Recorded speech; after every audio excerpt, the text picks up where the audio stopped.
thing on Zoom count?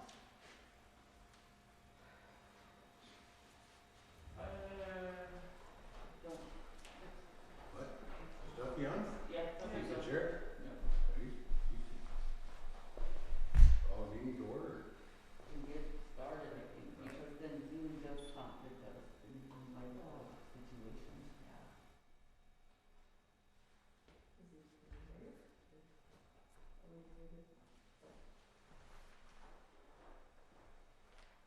I see Mr. Hill's here, so I'm gonna admit him. Okay. And then we can, we can try that.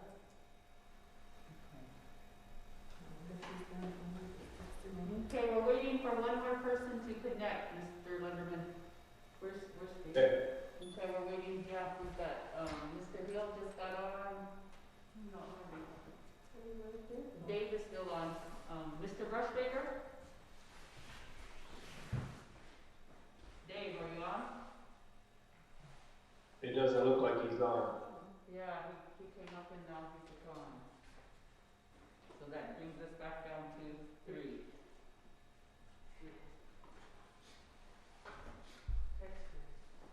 So we're still waiting for a quorum.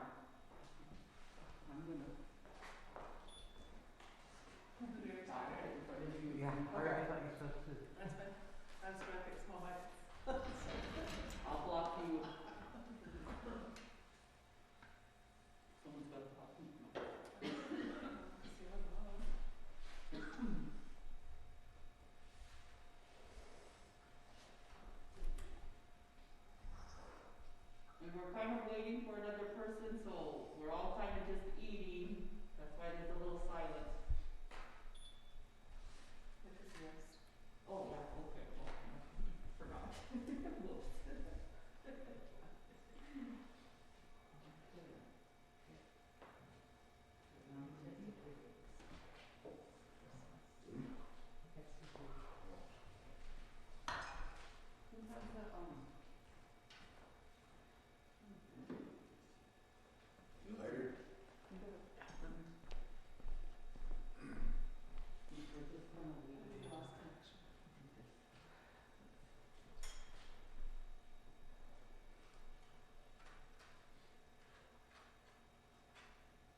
Yay. Hello. Okay. Yay, Dave's coming back on. Okay, okay.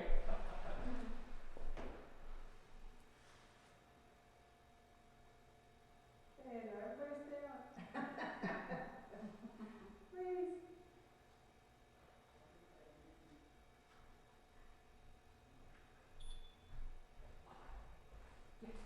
Got my lead back.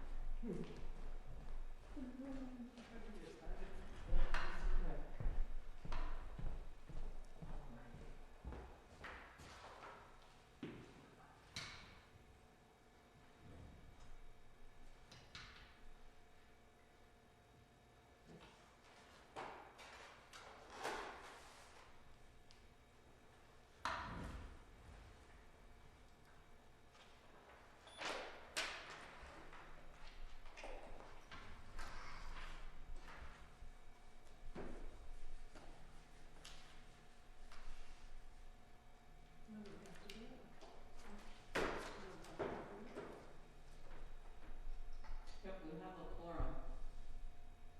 Tell me we have a quorum now. Okay. Let's see, it's what, 4:39 is what I have. So I'll call us to order at 4:39. And so was that prayer of the invocation? Yeah. No prayer. So go ahead with the roll call, Marlene. Okay, Ben is excused. Dave? Dave?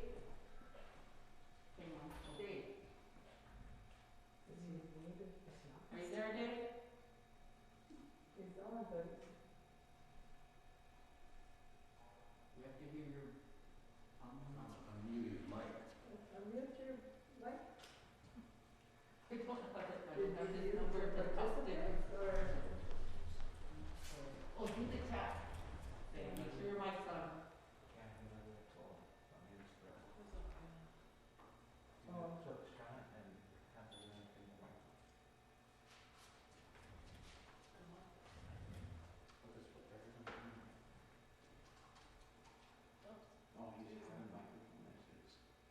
Oh, yeah, that would be, look at the which key? 4 key? Remember on the top how they always have that one up on the top? So it's the 5 or, ask him to look at the 5 key. There should be a little mic on there.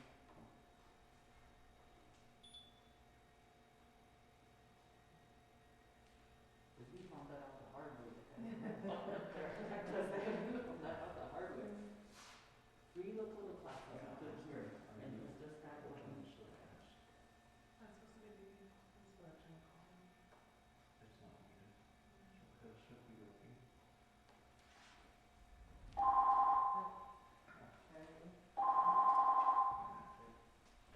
Hello, is Francis sitting still? I'm here, that's me. Oh, hi, okay. Hey, That's Dave, right? my iPad's acting up. Oh, okay, okay. So we're doing roll call, so Dave. Here, Okay. Donna? Donna? Can she hear us? She's muted, her mic's muted. I'm here, I'm here. Donna, okay. Nicole? Here. Skeeter is excused. Tuffy? Yeah. 4 present.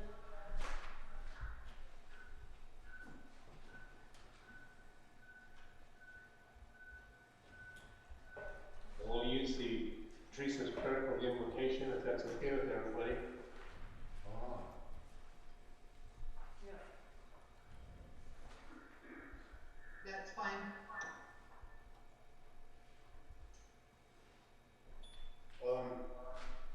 So any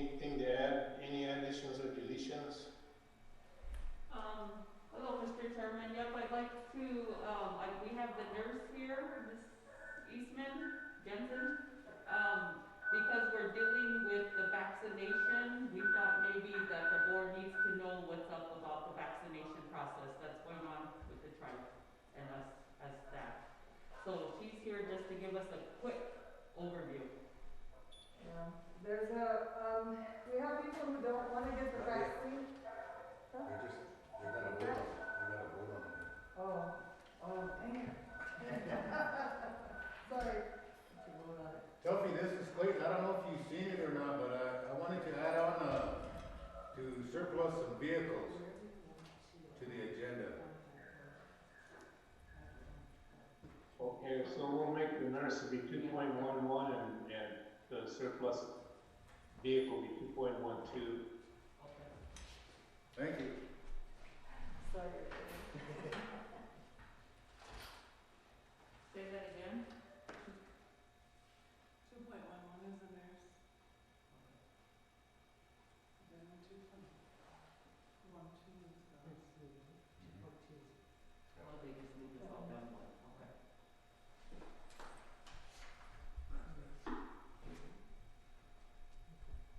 Okay. That's yours. Yeah, that's you then. So now can I go? Not yet. Not yet.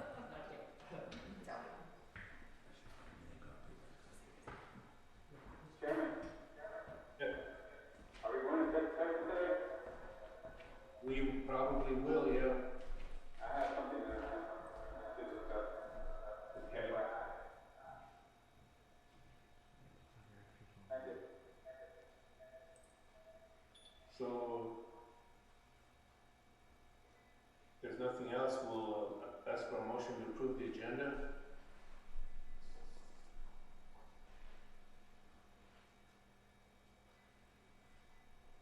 I'll make a motion. Nicole? Second? Second. Dave? All in favor of the motion? Aye. Aye. Donna, yes. Dave, yes. Opposed? 0. Not voting 0. Motion carries 4-0-0.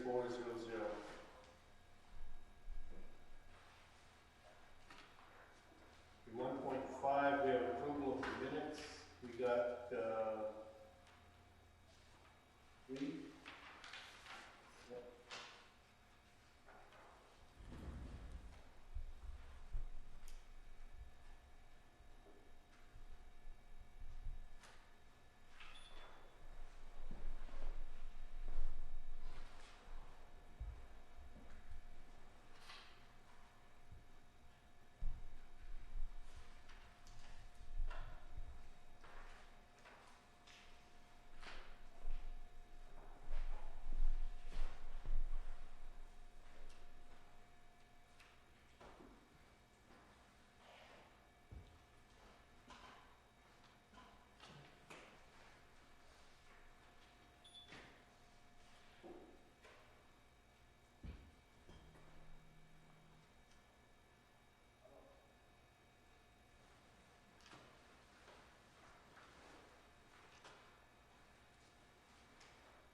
these are November 24, 12/1? And 11/17.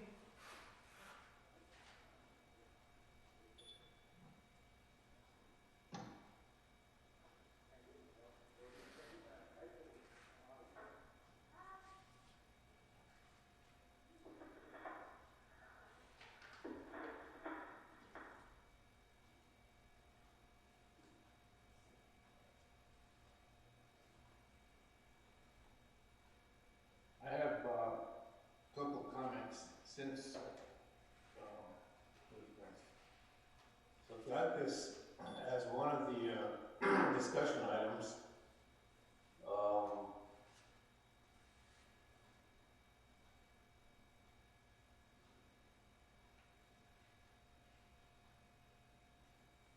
Oh, 2.7.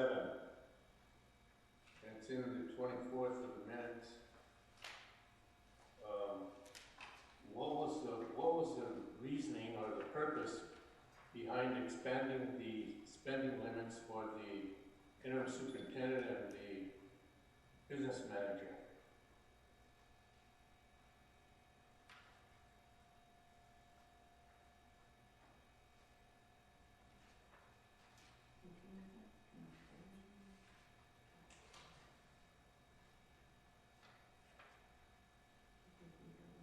Mr. Chairman, from what I recall, it was because due to COVID and due to the amount, and I think it was the time, at the time there was a deadline, and due to the amount of spending that they were needing to do for the students, and I think some of it had to do with the COVID funding.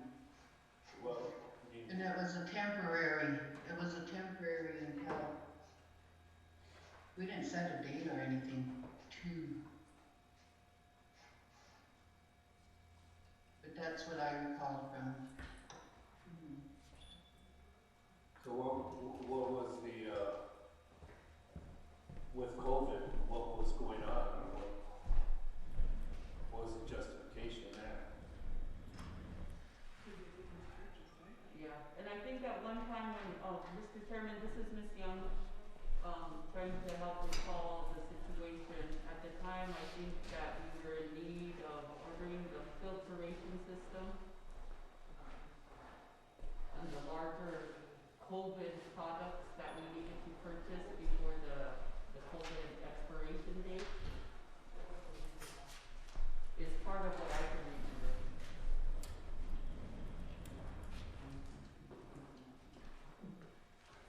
Well, I guess my comment is, there's nothing in the minutes that says it was temporary or short-term or part-time or anything like that. And so if that was one of the reasons there, the deadline's approaching, and that deadline came December 31st, right? There's also another deadline of September 30th. This next September 30th? Is the Like other, the CARES stuff? is the Yeah, CARES stuff, that's yes, September. yeah. Got extended. So it's not short-term then? It's not temporary? That goes through the fiscal year.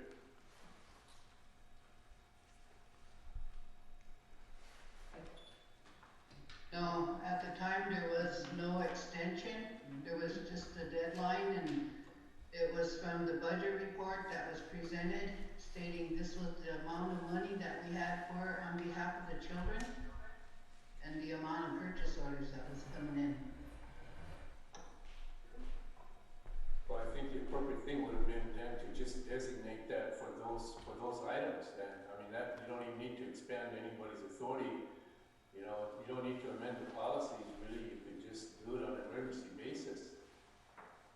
But what we've done, what the board has done here is you've amended the policies and procedures with no explanation or anything, so it's in there and there's no restrictions at all of any kind.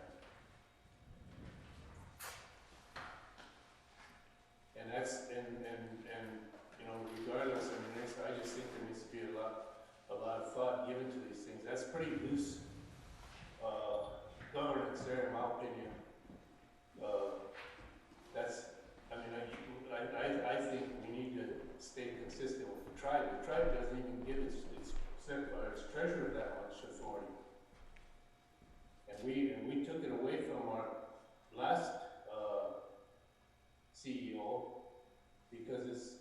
too extravagant. And we have, you know, at least speaking for myself, you know, I have some fiduciary responsibilities here as a board member, and that's just too extravagant.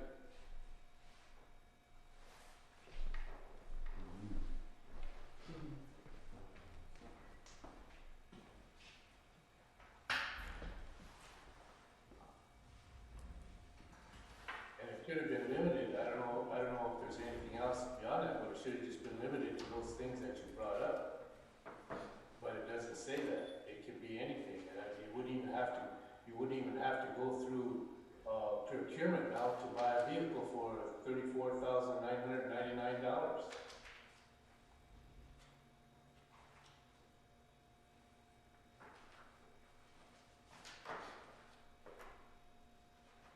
The school hired a business manager and it was recommendation, and I think that we made it on the best interest on behalf of the children. And as far as our fiduciary responsibility, yes, it falls on all of us as board members. And I feel that we need to kind of move on with our agenda. If it's in one of our discussions, then we can continue to discuss it. But I also have a commitment at 5:30 to go to Todd County School District. Thank you. Well, it's in the motion. It's in, if we're gonna approve these minutes, you know, it's appropriate to deal with it now because it's one of the discussion items and it's in the minutes. It would be probably less or not appropriate to bypass it and come back to it later after you approve the minutes. You should deal with it now before you approve the minutes. Have to table them right now, then. Appropriate thing would be just to table them.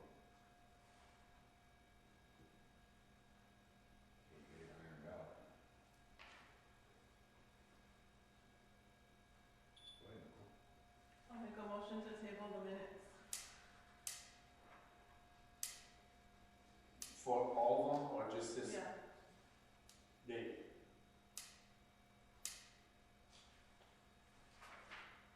Nicole? Okay. Have a motion on the floor. Do you have a second?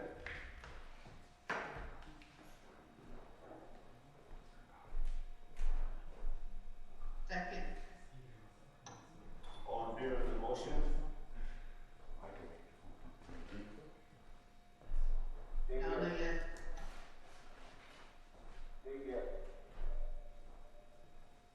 No.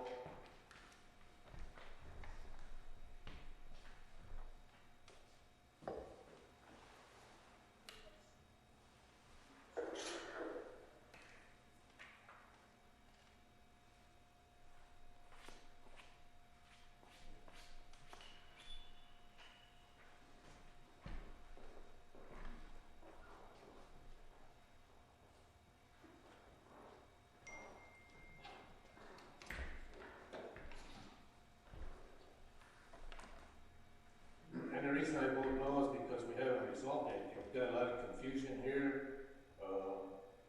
The explanation as given was not consistent with what the motion, what the minutes are. So we're just gonna leave it in place, and in my opinion, the problem continues. So that's the reason for my no vote. So we'll go on to 2.0 now. 2.1, I sent out a memo on 12/29 prior to the meeting, but the meeting didn't occur for lack of a quorum. I never received any kind of feedback on my memo. And I think I would like some. There were several topics in there that I discussed, and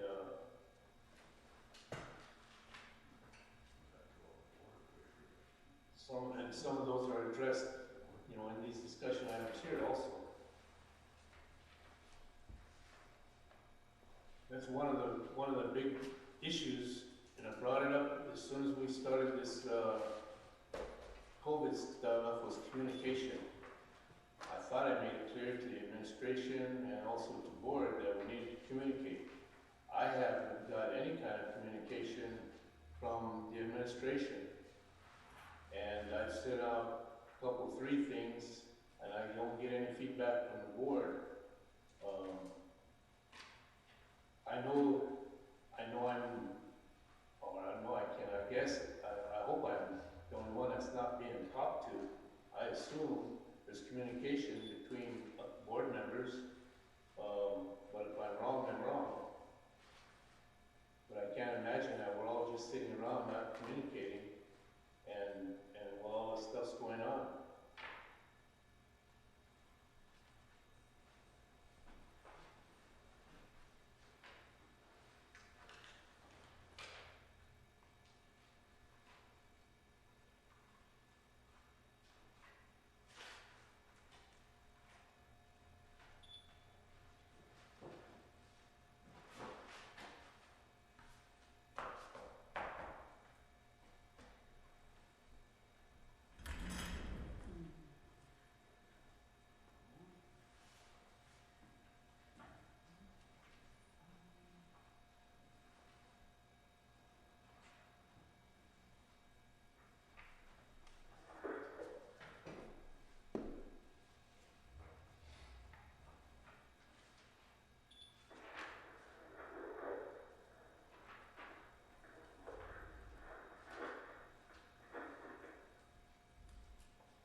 So my 12/29/20 memo is made for the record, so it'll be entered into the record and become a part of the minutes once they get approved, become a part of these minutes for today.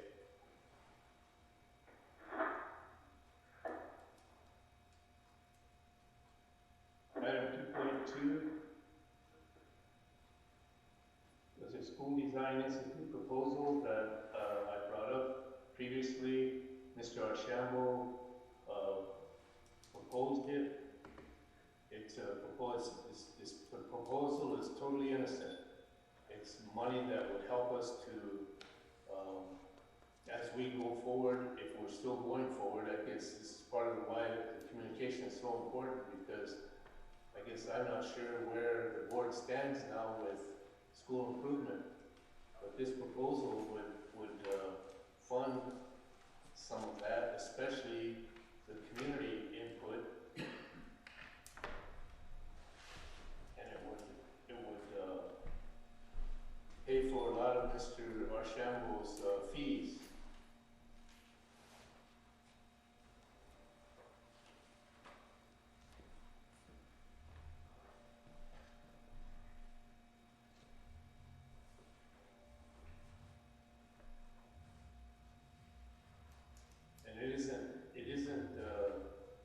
I think I explained this before.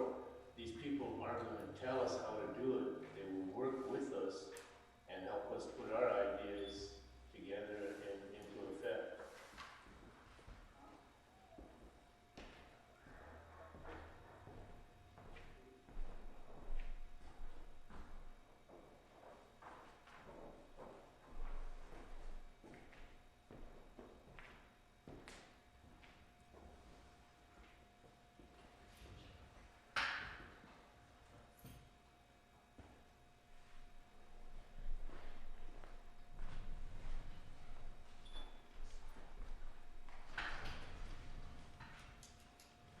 I'll make the motion, at least get it out there for, to approve the School Design Institute proposal and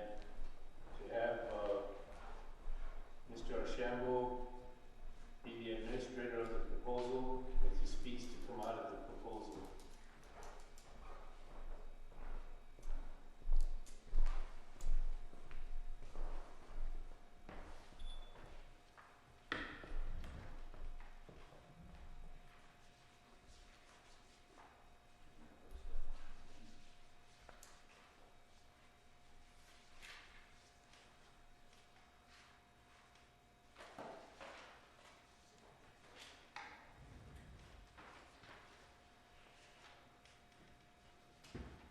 Is there a second?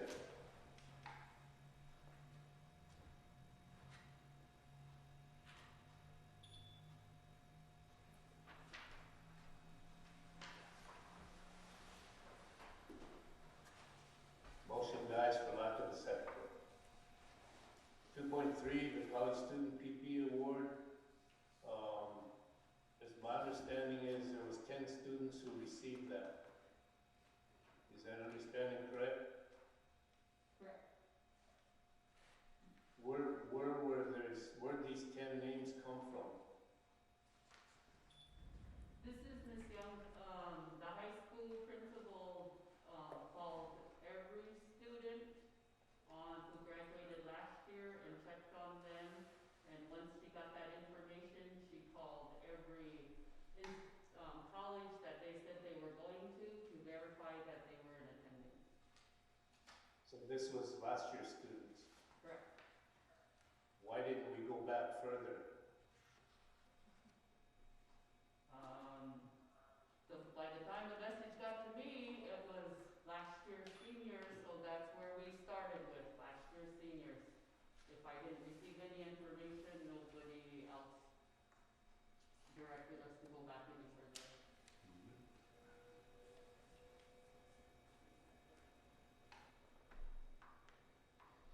What was that again? When it got to you?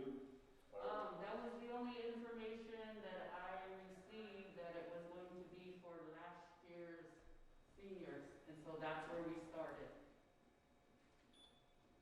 And who gave you the information? It was at the board meeting here, the board said to do the senior list, so that's when we did it. But I don't think the motion says that. And we've got some students that are probably, I know one student is probably gonna graduate from college this year. And we've got some other students that are upperclassmen.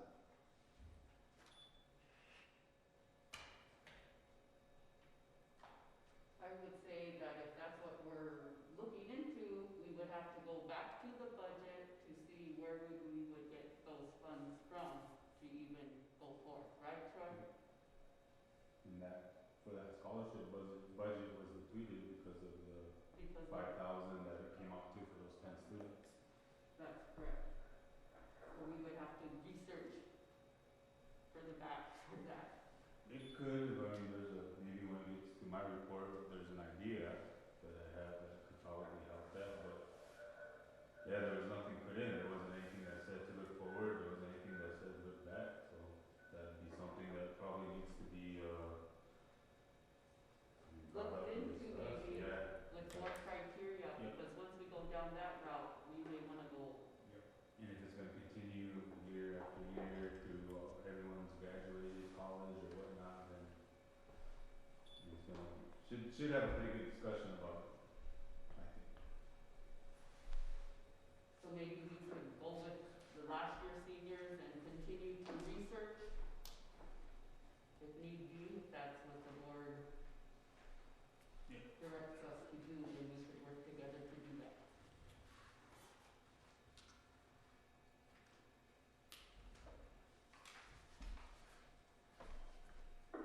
Chairman, You wouldn't be able to use that money though,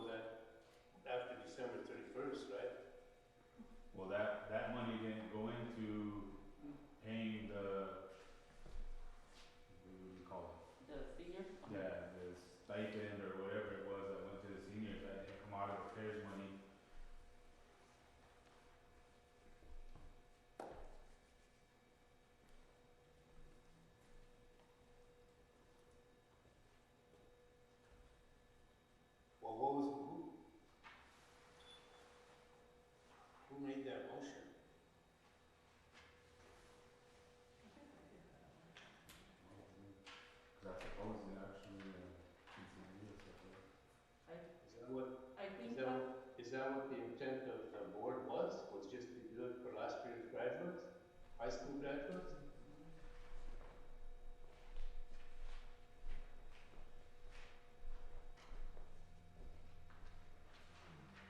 November 17th. Nicole? November 17th. Excuse me, I made the motion and the 10 names were presented to us at the time Gina going forward. for the 10. Yeah, because I think a board meeting before that, there was a discussion to see which one of our last year seniors were in college and that we wanted to support them. At first it was That's 300 and then the board said, let's give them 500. 500 and Gina brought 10 And then names that's forward. why we researched the 10 and brought them forward. And they have received them. Yep, yeah, that paid out. Because from now on, going forward, we were gonna call it a scholarship because there was an account that we could use where For that, there's gonna be no hindrance as long as we use stay that. consistent with the scholarship. Oh, good job. Okay. No thought was given to other graduates. I mean, we've got graduates at least within 5 years. And we don't have a lot of them out there, but we've got a few that are out there.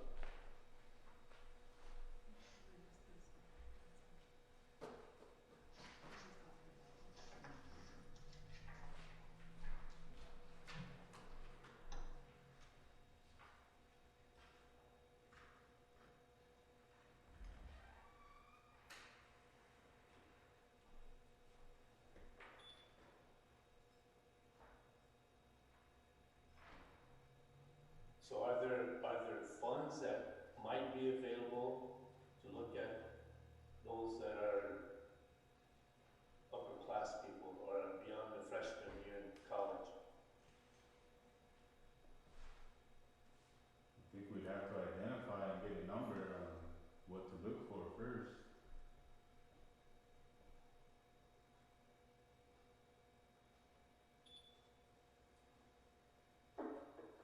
Mr. Chairman, Yep. I'll make a motion for them, the business office to research and to get assistance from the high school principal to see who is still out there doing higher education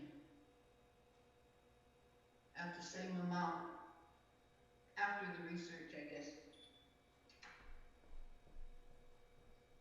Is there a second to the motion? Chairman, just a comment.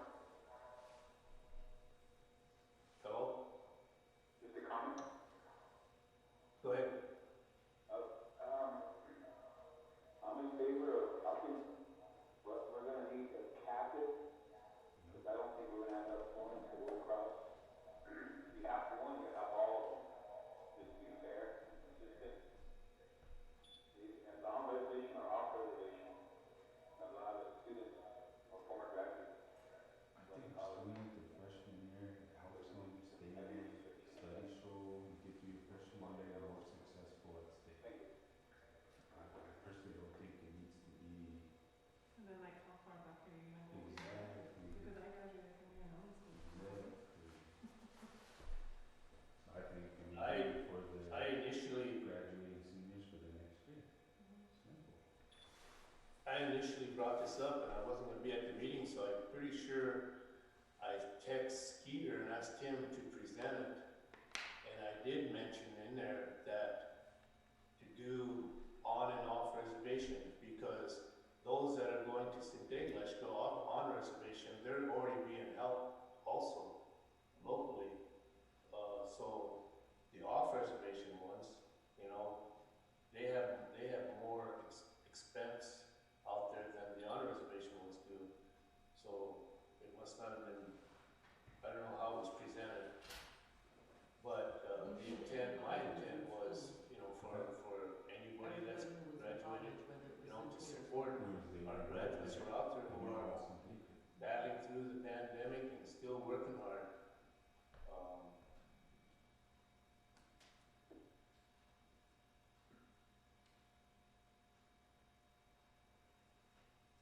So is there a second to the motion?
would say people that are full-time, if they're an upperclassmen, they probably are full-time, especially all preservation, but I would say the full-time student. So how much classes do I need to go back and research to find out who's in school or not? That's the information I need. Every graduates in the last 5 years, 10 years, like, I mean, it's easy to say go and research, but if I don't have a number, if there's not a cap or a parameter, then what am I looking for? Be chasing my tail.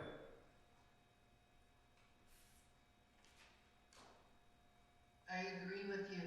I think that we should designate the principal, high school principal, as well as, you know, the counselor, someone that knows and keeps track of our students, rather than putting that research on the business manager, because that's not his job. And allowing, that way we can have more communication and they can keep their paperwork and we know which of our students are in college. Thank you.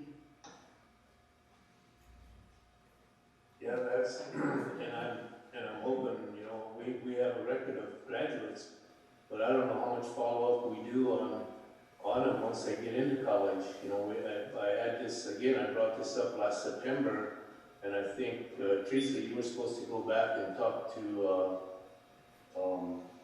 what's your name, the counselor about it, but, putting in developing a position to collect all this data so we can do follow-up on our graduates, so we, you know, we can continue to assist them as they're out there, you know, trying to get into higher education.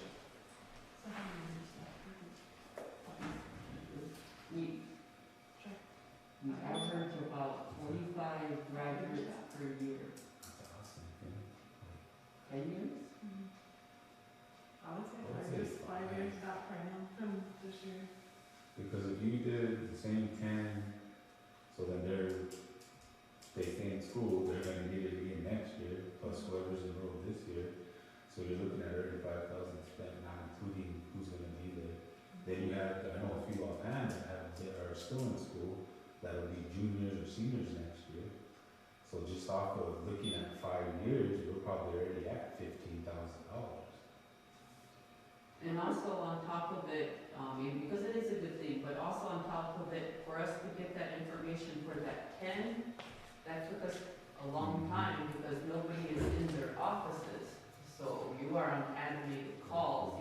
It's hard to get through to the colleges because of the pandemic. You're not gonna get any information, or anybody could say, yeah, I'm a junior in college. Yeah. So. Well, there's a lot of ways to look at it. You know, if you're looking at just freshmen, what's the percentage of the dropout rate for Indian students as freshmen in college versus those that are upperclassmen?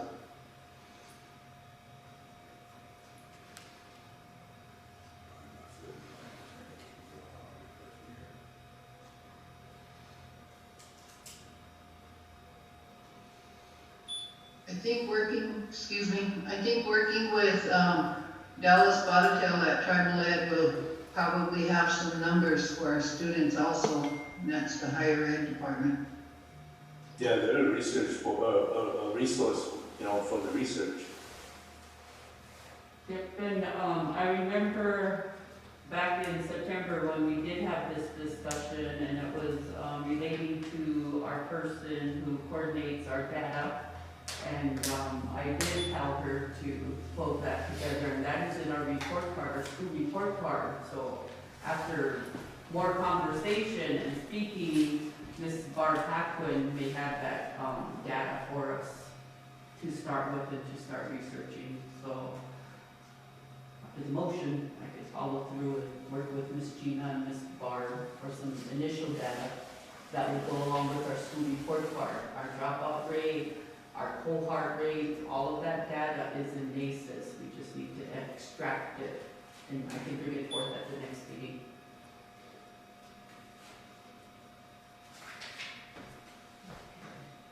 Give us a little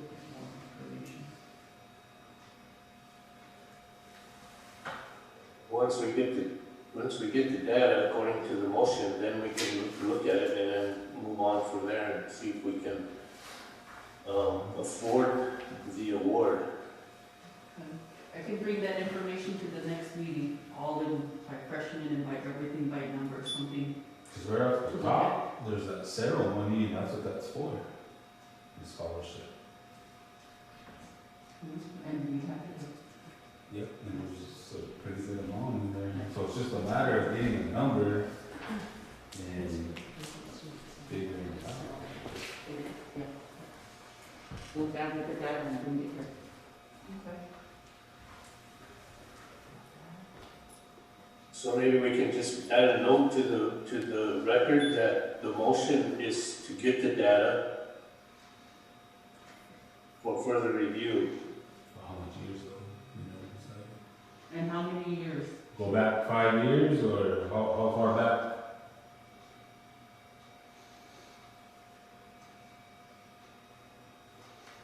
Five would be a good number. That would be up, I mean, that would be up to the superintendent and the counselor, and they're gonna do the research. Okay. We'll go back as far as we can see research, and most report cards that we have to turn into the BIE go back 5 years.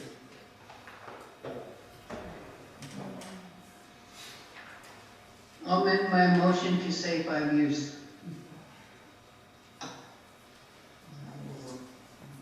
And that's okay, Nicole? You Yeah. accept that amendment? Yeah, that's fine. Okay. So 2.4, I sent out a communication before, had some concerns with the administration. There seemed to be some conflict going on there, and I recommended that this interim CFO, and superintendent sit down with a neutral third party and try to iron some of these out. Has anything been done in that effort? Mr. Chairman, that's a personnel issue. I think that will need to go into executive session when we do. Thank you. Okay. When we get to, well, we probably, what time is it? So you gotta leave in about 8 minutes then, Don? Donna? Yeah, well, I'm gonna go Zoom, so I'll multitask here. I'm not first on their agenda, so Okay. I'll hang on till we're done here. We'll save that for 3.0 then.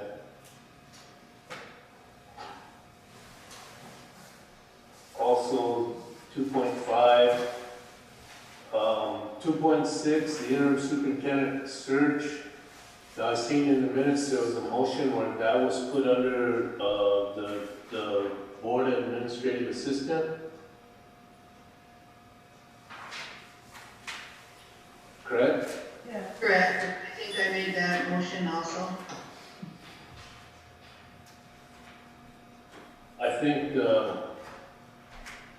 I'm gonna rule that motion out of order, and here's why. I don't think you mix administration and governance. And the administrative assistant for the board is strictly governance. That search is an administrative responsibility and belongs in personnel.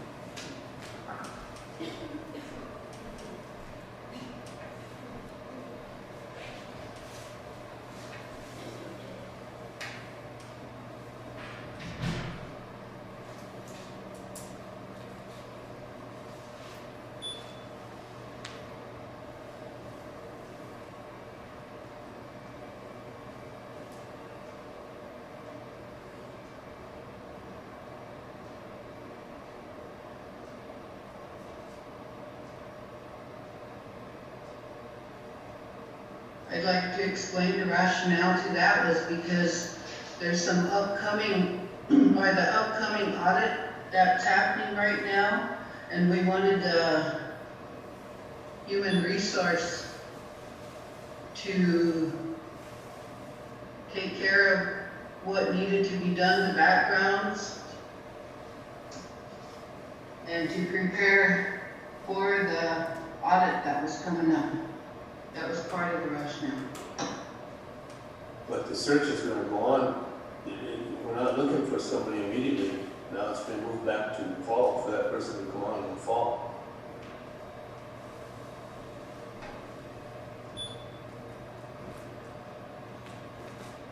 But the rationale, maybe the rationale is good, but you don't mix apples and oranges, like I say, you don't cross the line.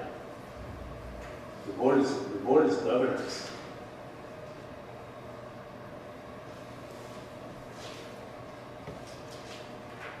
It was done by the board secretary last year.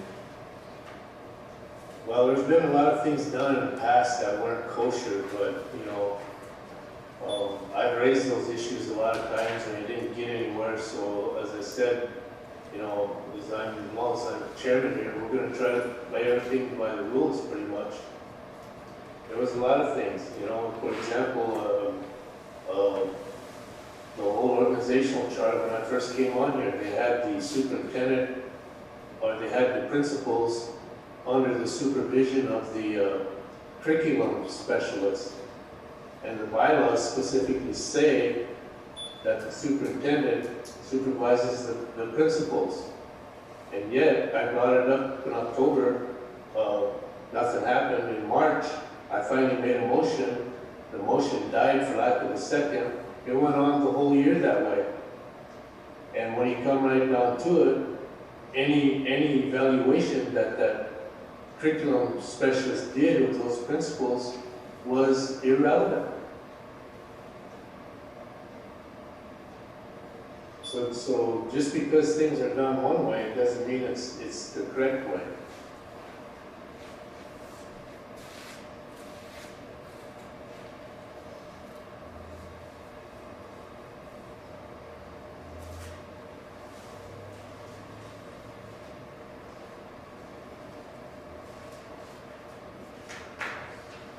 And then, so 2.5 would be an executive also. So we're down to 2.8. The bylaws, I just had a question there. And again, I think Donna, you made the motion to go back to the 2006 bylaws. And so what was the rationale behind that?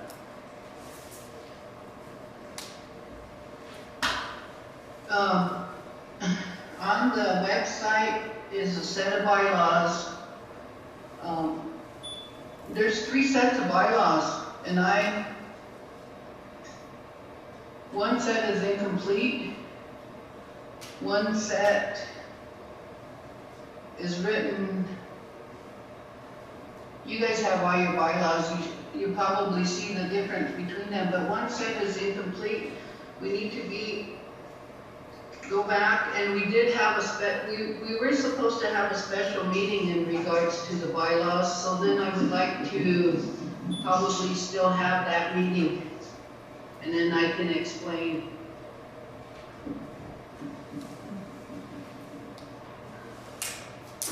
Yeah, we need to have the meeting. I mean, I don't know why the bylaws are incomplete or which set is incomplete. There shouldn't be, so it's just somebody dropped the ball and didn't do what they were supposed to do.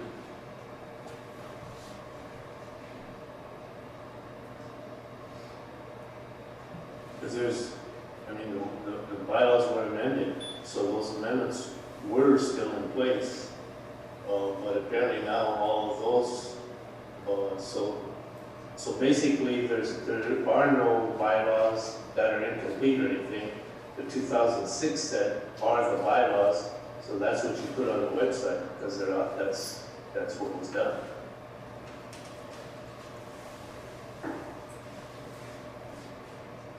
Chairman, also there is a lot of wording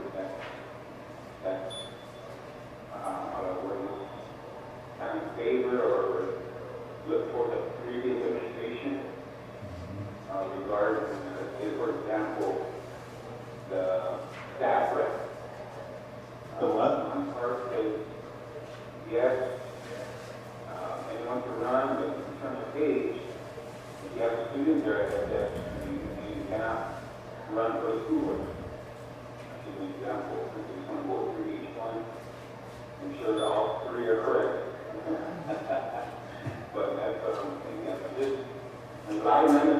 one day, September 9th, or whole bunch of them ending on one same day. I think time is sufficient. I just want to move through as a board and see what is correct and so we will follow. Thank you.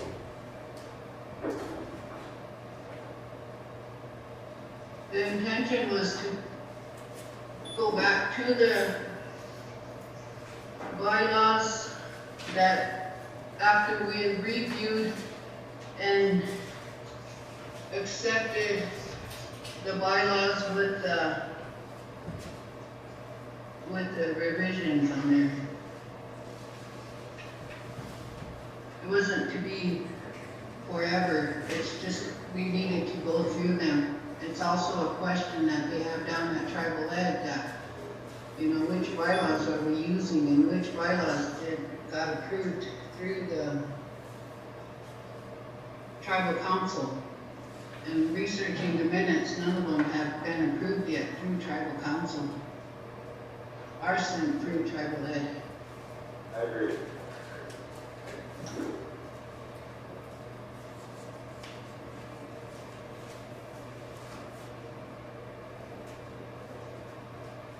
So when can we review the bylaws?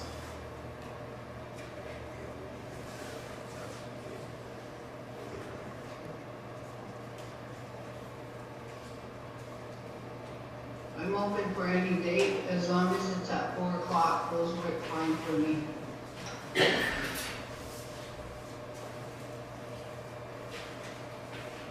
About February 2nd. Is that a Tuesday? Yeah. From next Tuesday, right? Yeah. Okay. Following. So you want to make that motion then, Nicole? Yeah. Does 4 o'clock work for you now? You guys? Pretty sure. Yes. In here. I'll make a motion to schedule a special meeting for bylaws on February 2nd at 4 o'clock. There's a second to the motion? Second.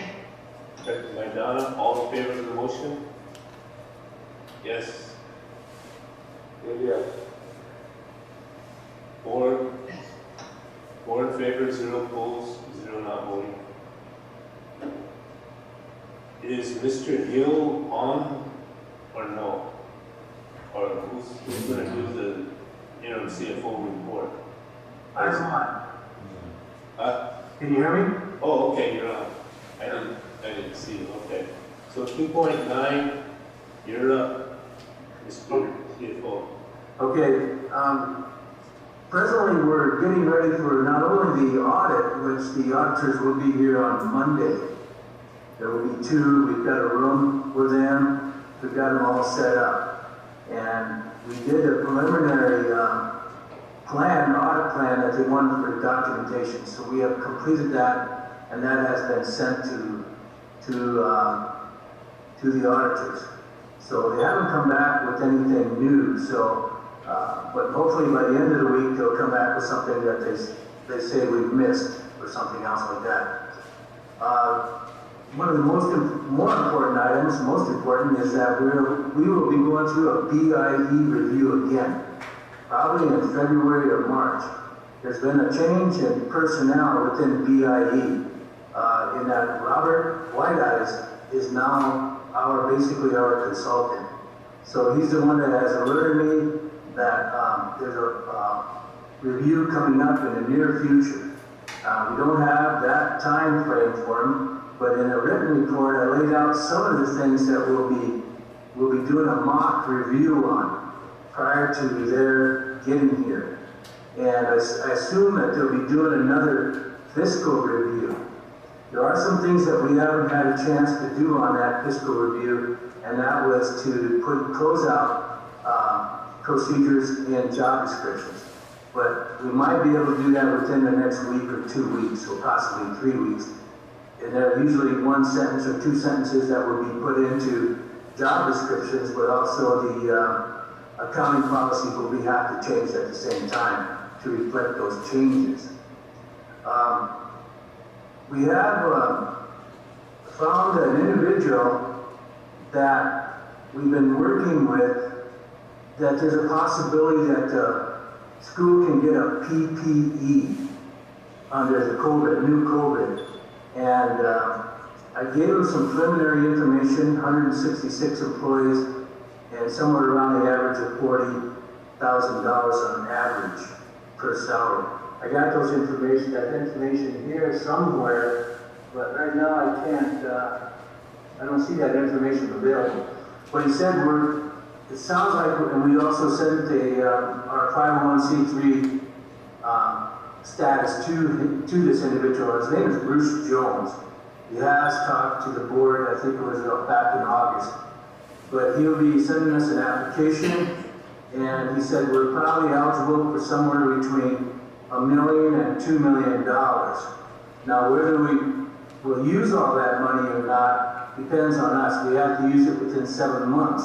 So we're going to have to project out 7 months of payroll and give that and put that in the application. That application will be given to the board once it's completed for the board's approval for that application. The individual, Bruce Jones, is president of the bank that reviews those PPE applications. So the individual does know what he's doing. He's a good consultant, and it was great that he approached us and said that there's a possibility that we're eligible for that PPE. The other thing I'd like to have is a motion to extend Casey Peterson's contract out for at least another 6 months to the beginning of the new fiscal year.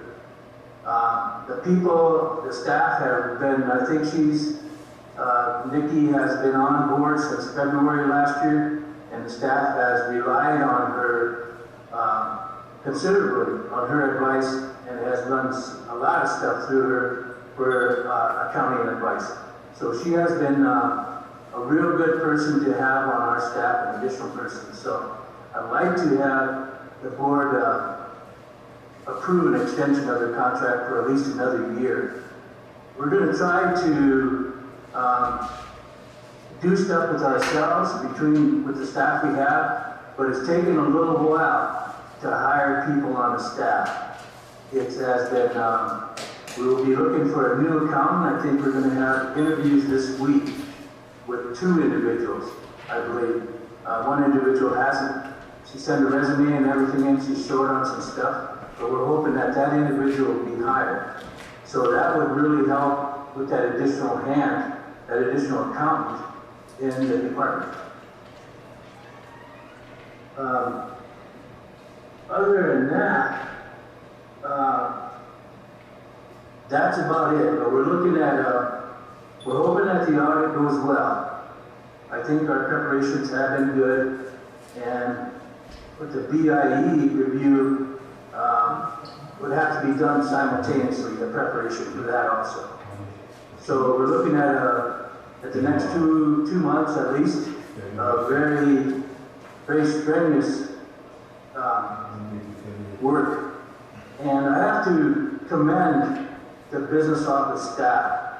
While the school has had days off for COVID, the staff has been here working 8 to 10 hours a day and also on weekends.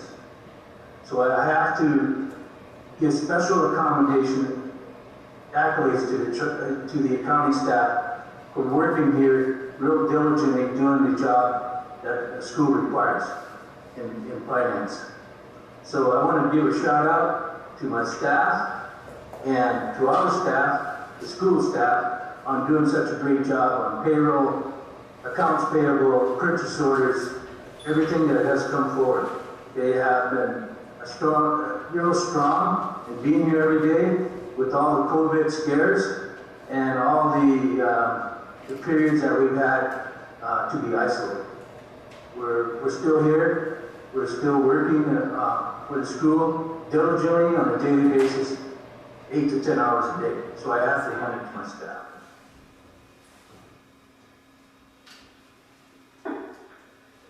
That's about all I have. Okay, thank you. And,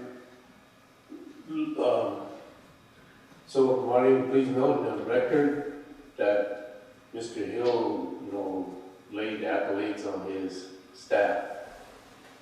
They were recognized for their commitment and sort of going above and beyond.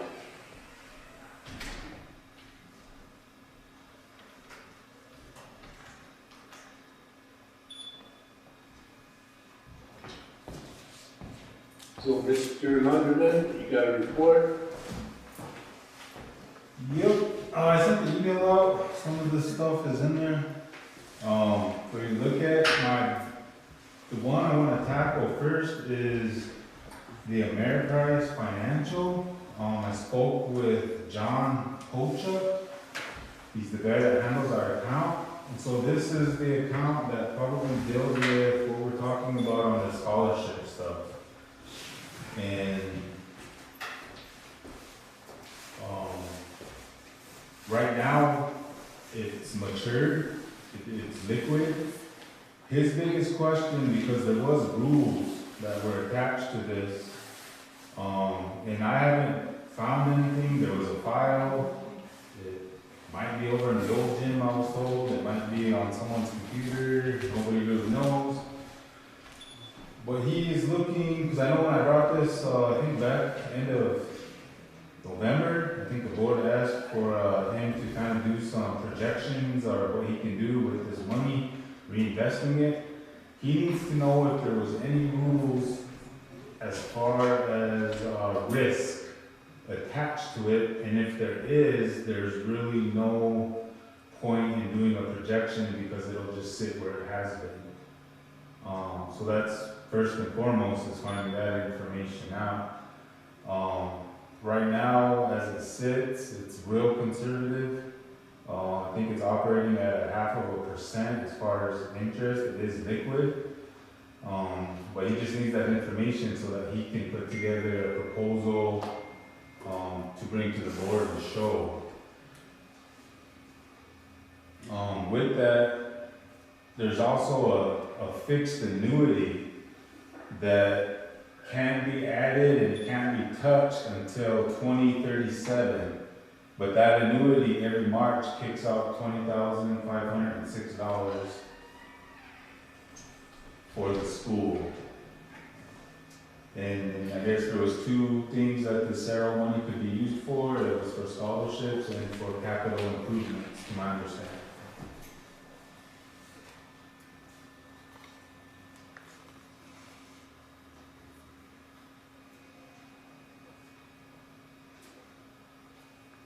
In total, with those combined, is 1.2, or, yeah, $1,264,293.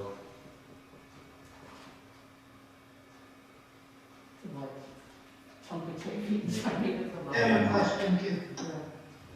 Yep. Go ahead. That school improvement, will that help us with our track field, our football field? I don't know. This could, The capital improvement? the capital improvement could, or one that's in a donation per se, it's not in the BIE funding anymore? Is that what you're inquiring about, Donna? Because there's an actual school improvement monies, isn't there, in the thing? Because this one would just be for, I think, building and then the houses. So is there some money in that school improvement account? Wouldn't the track come under facilities, maintenance? Mm-hmm. Mr. Chair, this is Clayton. I remember Fred was mentioning, I think this was back in late summer, that the BIE had scheduled that track for replacement either this summer or next summer. I don't know where that's at right now. If that funding has been approved for our use or not. Joe Reno and Fred were both working on that. It'd be kind of a waste of money if we spend our money on it and the BIA comes through with their funding and sure that we're gonna get that funding for sure before we do anything with, putting money into that project. That would be one of the questions for the BIE review team.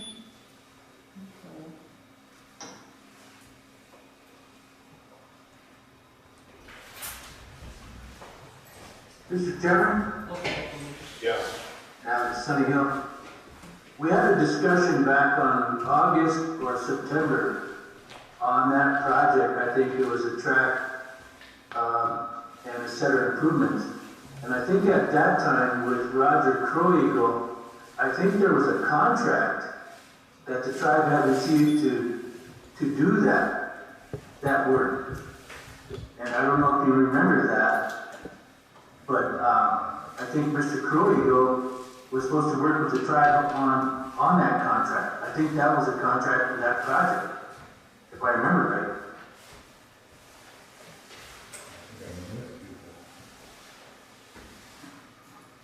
So they have, somebody will have to follow up with Mr. Croweagle on that. And then, going back a little bit, Mr. Hill, this Robert White Eyes, is he a consultant, or is he like a regular employee in their St. Paul office, or? He's a regular employee, and he's stationed in Pine Ridge. So is he like the line officer? Yes, he is. And the reason I used a consultant, because he's our guy for St. Francis Indian School. Now, I have to add one more thing on that. He said he used to work here maybe 15 years ago.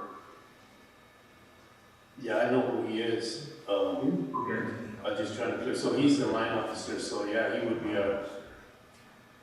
we would probably go up the line through him then, even on this too. Yes.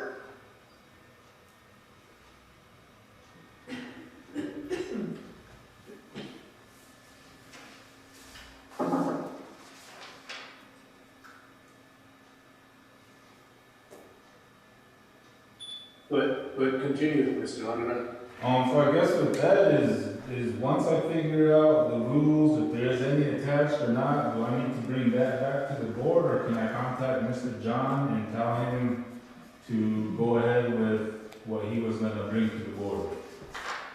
How would you guys like me to proceed? In regard to, are you asking here whether we should get more aggressive with our investment? Well, we need to know if there was anything attached as far as the risk. If there was any rules that stated this can only be invested in a conservative, if it can be high risk. If we're allowed to do that, was his question. I would think, I wouldn't think there's any rules attached to it in terms of how how aggressively we get, but he should probably come and make a presentation to the board. And, we understand that it's our decision, but he could give us some guidance also. Okay.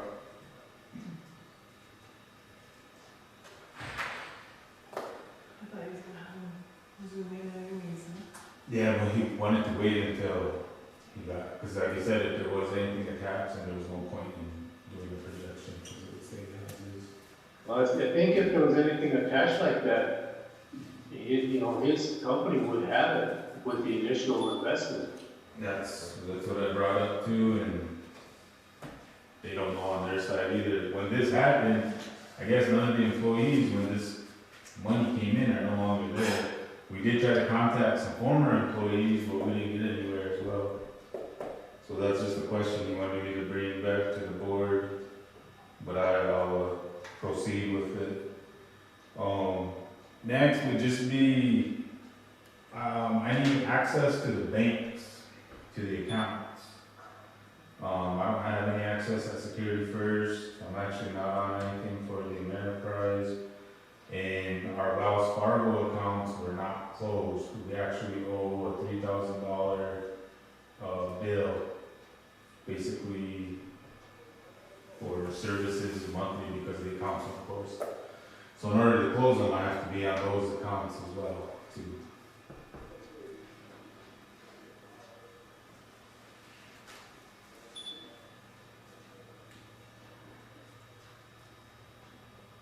You sign off on the 401K? Nope, and I need, that was the other issue, I need, the board to make a motion to, make me that person as well, so Judy can, get off of it.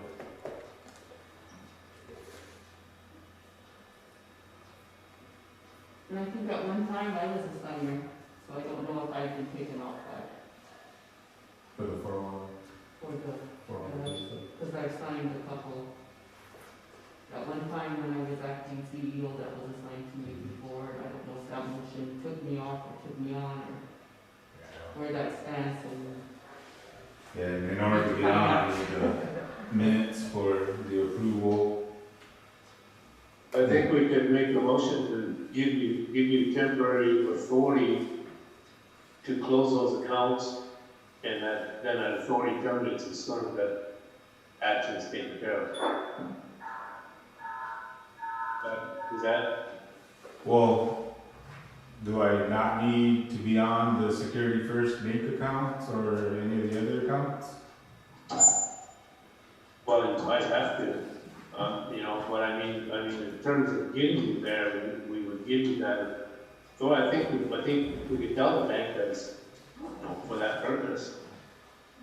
Yeah, I talked to the banks and they need board minutes that show I was approved as the business manager before they'll let me onto anything. I can't even call and request nothing until that happens. All those come with the job, and there should be memos. But all those come with the job, and every time there was the time I've been there, they just wrote a memo and the board approved it, and I don't think it should be temporary because it comes with the job, that's part of your job. so who's doing it now? Somebody's gonna allow that. So there must be a board motion here that gave him that authority. So I don't have any, I can't call, nothing, I don't need one. Which is, Yeah, which is true, because I've been through that as a superintendent, you've been in there and you've been authorized, and, I would think that our business manager should have that access. and then the last thing that I have, and then I guess this came before the board at one time, there was a note on there, but it's on that workman's compensation. There was never any minutes on whether it was approved or not, so Rhonda asked me to bring it back, and it was for the Tribal Workers Compensation Corporation. And it's for $58,000. It's a bill? It is a bill. Should I try to copy for everybody, or? That's an insurance premium limit that we have to pay. Oh, yeah, yeah. No. Yeah, that's, yep. Otherwise, they'll start denying the staff.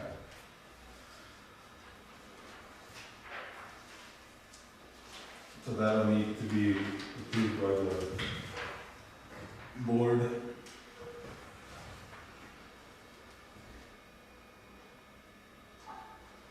So is this a monthly? I think it's, just covers us, right? Or, That's for the year. Wait, because it says effective 1/1/20 to 12/31/20. That's fine. That be I think it's on that probably wasn't paid then. 1/1/20 to 12/31. 20, so it would have been for last year. So probably needs to be paid. And I think Rhonda said this came, they brought this in October. So she said we looked through the minutes. I think she even asked you, didn't she, Marlon? If there was Yes, anything in the.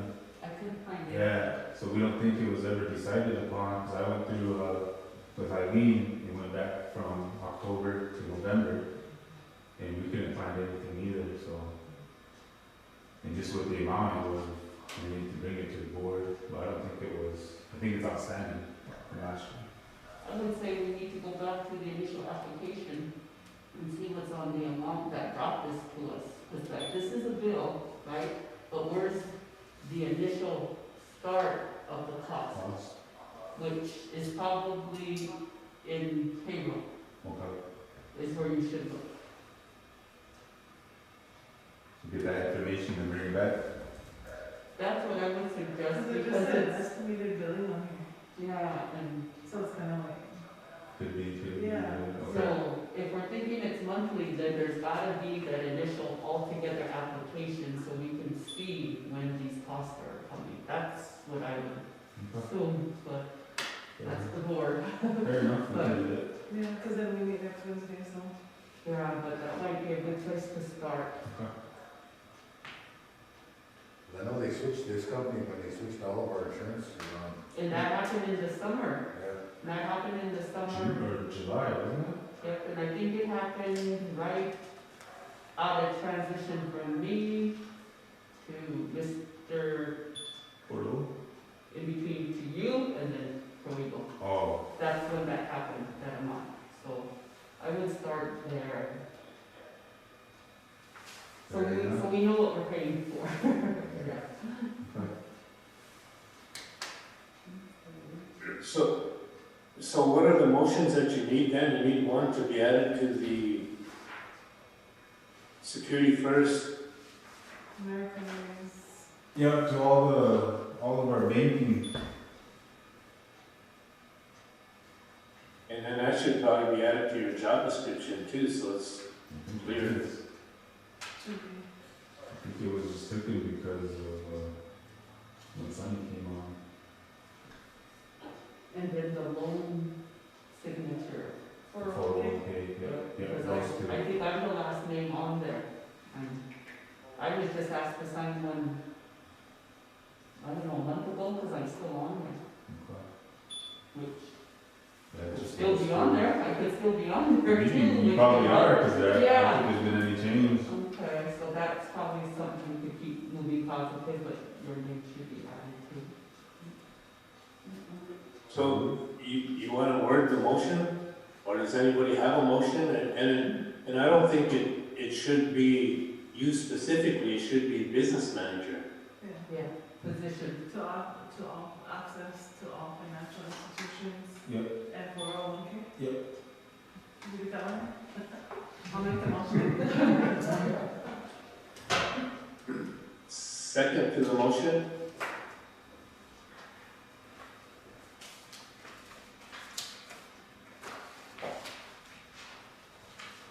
Is there, Yes, second. Dave? All in favor? Donna, yes. Yes. 4 in favor, 0 opposed, 0 not voting. And was there another motion? That one you're gonna bring back, right? That one? That workman's comp. Yep. I'll bring He's that gonna back. bring that one back to the next Get meeting. get more information on it. Okay. That's all I have.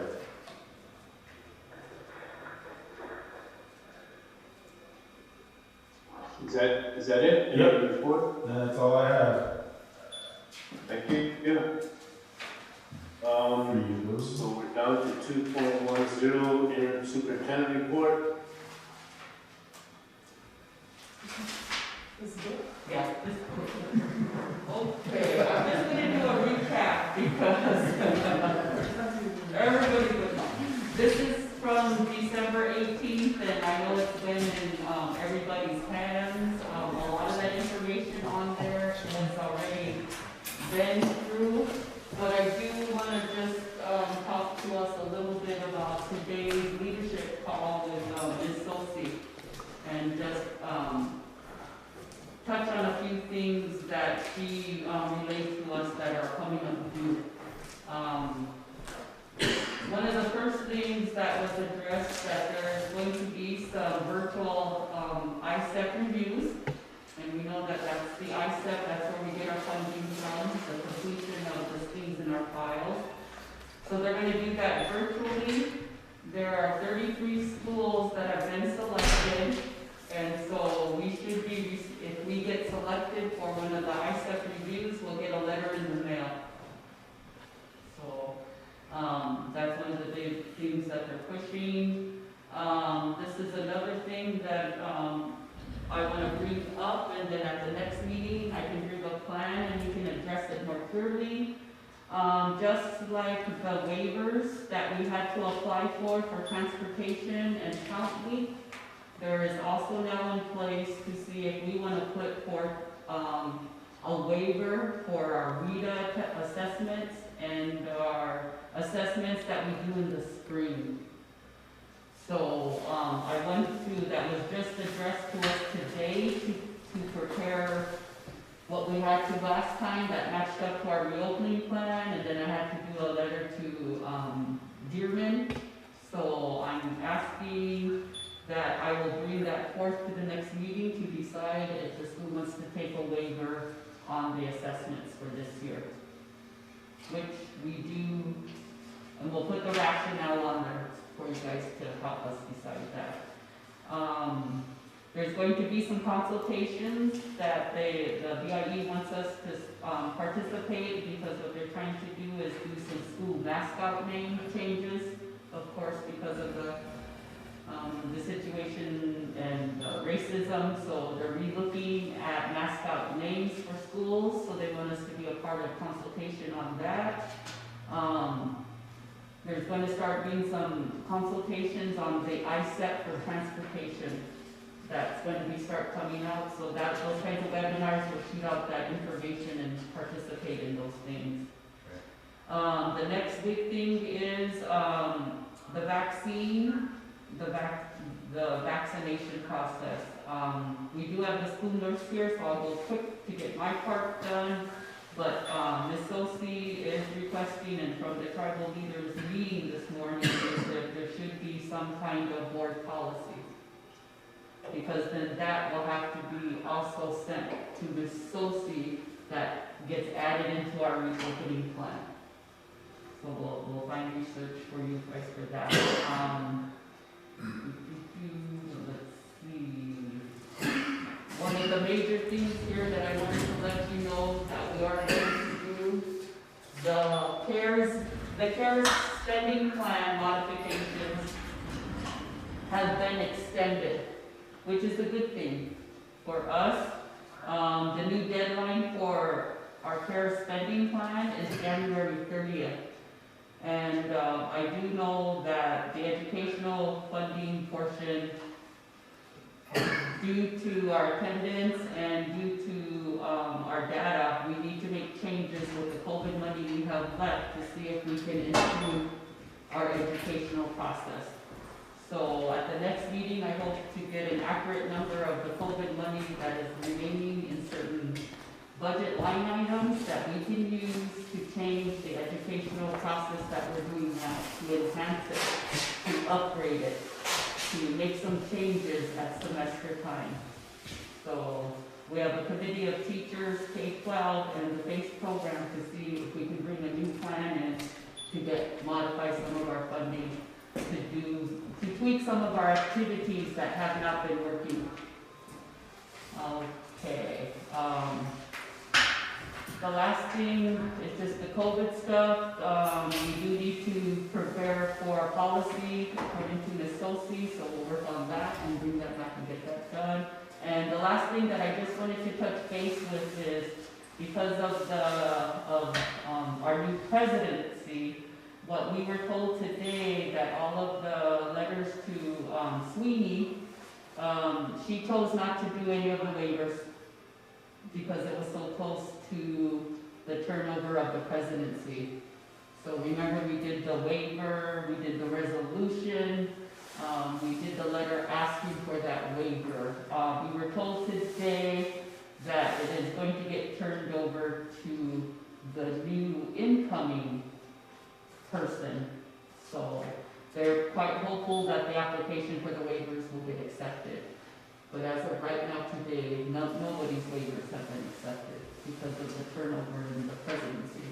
So I wanted to make sure we know about that, because that deals with our funding.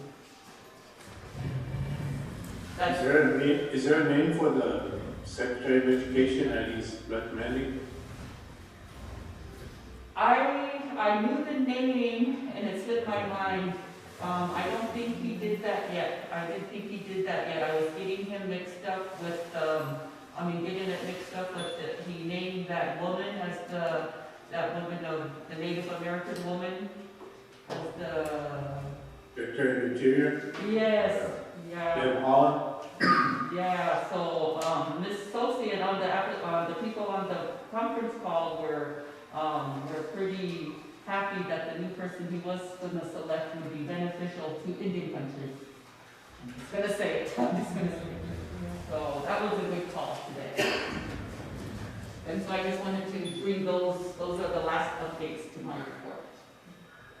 Okay. Okay, thank you.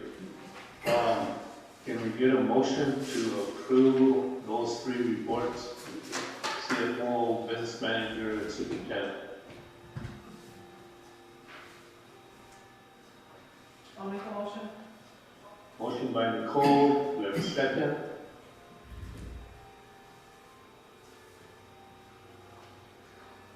Second?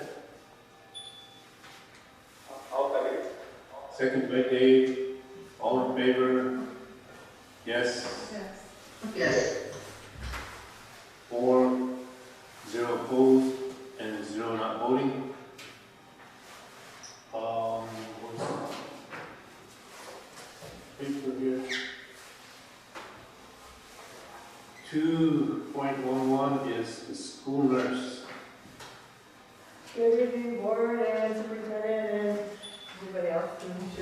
I'm gonna make it quick. I sent, Teresa a video and I sent it to Marlene, so hopefully they can get it to you. It's a 5-minute, 34-second video on the vaccine, and it explains it very well on everybody's worried about putting DNA in your body, and this addresses that, because we have some staff who don't want to get it. And the only reason you shouldn't get it is if you have a medical contraindication. And very few people have that. And if you do, they usually know it. So I think I would like to encourage everyone on the staff to get it. So rather than play that video for you, I'm going to go into my spiel on why this vaccine is so important.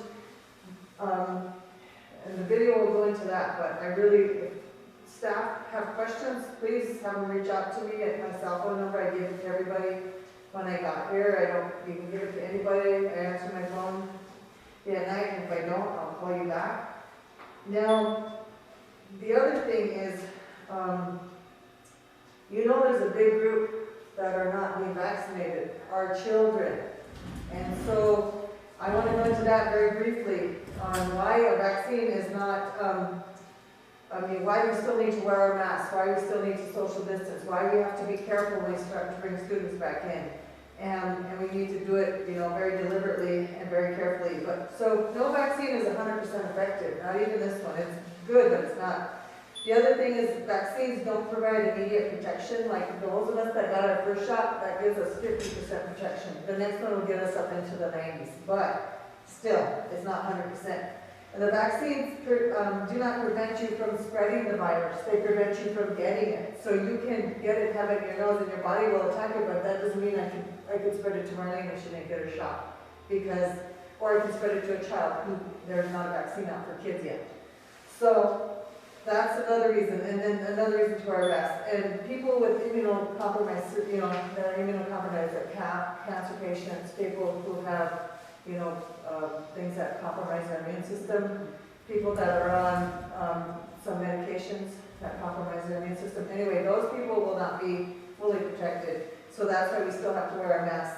The other thing is, right now the vaccine does, I think, protect us against the mutant strains because of the way it was designed. And if you watch the video, you'll see how how it all works. It's a very good video that explains why this vaccine is seeming to protect us against the mutant strains, but not all vaccines do that.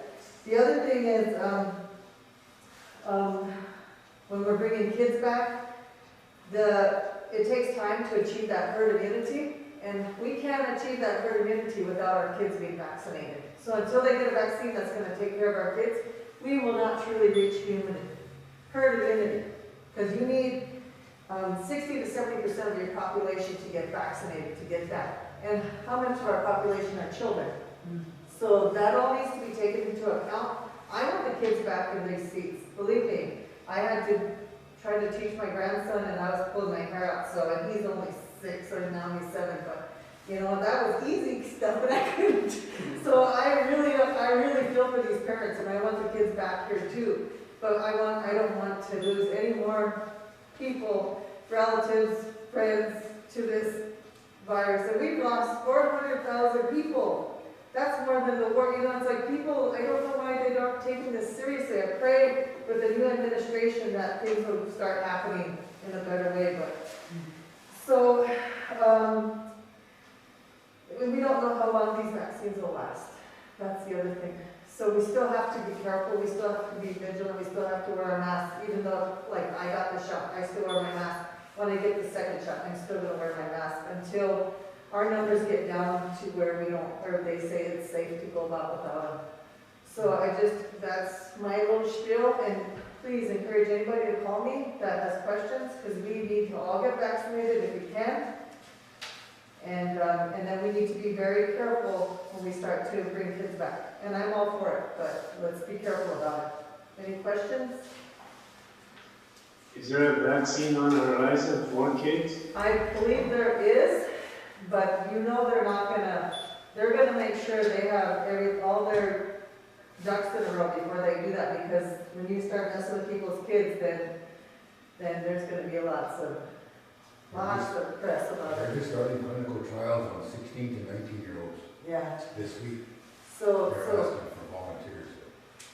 and that's each phase, each age group, they go through their phases, and then once it gets, they're very careful, and so it's going to be a while.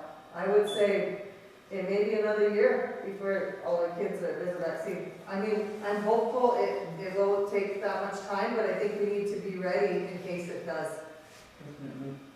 So right now, the youngest is 16, right? Yep, 16, and that's only one of the vaccines. That's the one, the Pfizer one? I believe so. I have to look,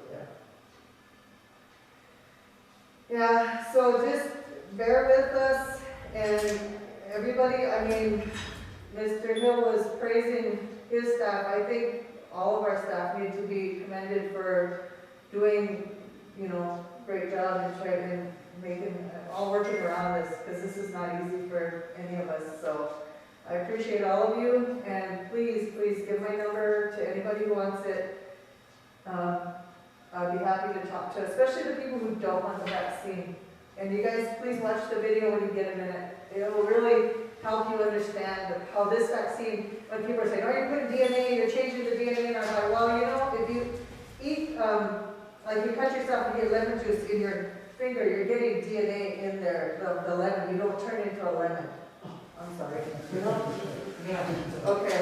Let them know about Friday. Yeah, Friday. Yay, we finally get the shot. And I just got off the phone with, earlier with Kelly, and they want our staff to call and make appointments. So we got to put an email out to the whole staff that they need to call IHS to get that appointment. They got to call tomorrow because the clinic's on Friday. But the PSA that the Tri put out said that it's walk-in only, but it's not. They want us to call and get appointments. So, and the other thing is they wanted a list of all of our staff, but I don't have a list of all of our staff, and I don't know if you guys have to approve that, or I don't know your process for that. But I did email Teresa the process as I understood it, and so you can share that with them too. So the video and then that process, it just talks about the vaccines will be administered Friday, January 22nd from 8:30 to noon. They wanted a list of our employees, and we're supposed to email it to Kelly Raymond, kelly.raymond@ihs.gov. And then tomorrow, they have this number, 747-0622. They want people to call from 8 a.m. to 4:30 tomorrow, 747-0622. And then their plan is to do at least 80 vaccinations, but I think we have 100 and some employees. They should. 160 people. And I gave them those numbers. I've given them those numbers I've given them to several times. But the last time I gave Skylar the numbers was last Tuesday. I told them I couldn't attend the meeting, but I left the numbers, and I texted them to her, and I left her a written note. of how many staff employees that needed the vaccine. So I'm hopeful that they won't turn anyone away, that they'll do everyone. And then, again, I have my cell number on that I sent to Teresa. If anybody has questions regarding the vaccine, call me. And they can call me after hours, I don't care. We just gotta get our people as safe as possible. And then, yeah, any questions? So the president today signed an executive order for a mask mandate. Now, so that includes us now, right? Yes, yes. So we just have to make sure we get that out, just so everybody is aware. Yes, we still have to wear a mask, we still have to do everything we've been doing, but now we have another layer of protection, the vaccine, as adults do, but our poor children do not. And hopefully soon though. I'm hopeful it won't take as long as it did, but they have to do the trials, they have to do the vaccine in all the age groups before they can put it out. I don't know if they're just doing, like, waiting about that information. I haven't been able to get on and look at the latest, so. So we wanted to bring the information here and where we have it ready to go and get sent out to all of our staff, but we wanted to make sure that the board was aware of the mandate and what we were going to do. So I will send, I just got the email from Deanne that talks about all the protocols, so now that the board is in the know, I'll send that out so that tomorrow our staff can start making their appointments to get vaccinated. And then for the people who are working remotely, do we have an all caller if they don't read their email? They're all online every day because we're teaching all day, so they should be. What about the other staff? Are there some staff that don't do email? You guys still do school reach? Yeah, I need to do school reach because that goes to, that's where the student information goes, so we don't want to. So We we do just guys call. also just for staff? Yeah, so we'll just call, do emails, and our secretaries will call all staff. Okay. Okay, we'll do it that way, so we're not mixed up with the school reach, which gives information to children and parents. Because I'm just thinking about some of the, I know you'll let your bus drivers know, but some of the housekeepers know, and I don't know if they read email or if they get on, so just to kind of make sure we don't miss anybody. All right, do I get to go? Am I next? Yeah. Thanks, you guys. Thank you. Thank you. Thank you. Before we get into the next item, Mr. Hill requested an extension of Casey Peterson's contract. So I'd like to entertain a motion to do that, and I think he said for a year, didn't he? First he said 6 months, and then he said a year. Yeah. But I have a question. If they're looking forward to getting an accountant, I think this lady's services would only last like 3 months after the audits, but that's my, Yeah, well, I'll rely on the CFO's judgment here. I mean, if I'm sure he'll come back. If they don't need him for the full year, he'll come back and tell us. And that should be the understanding, it usually is. When their work is done, they're done.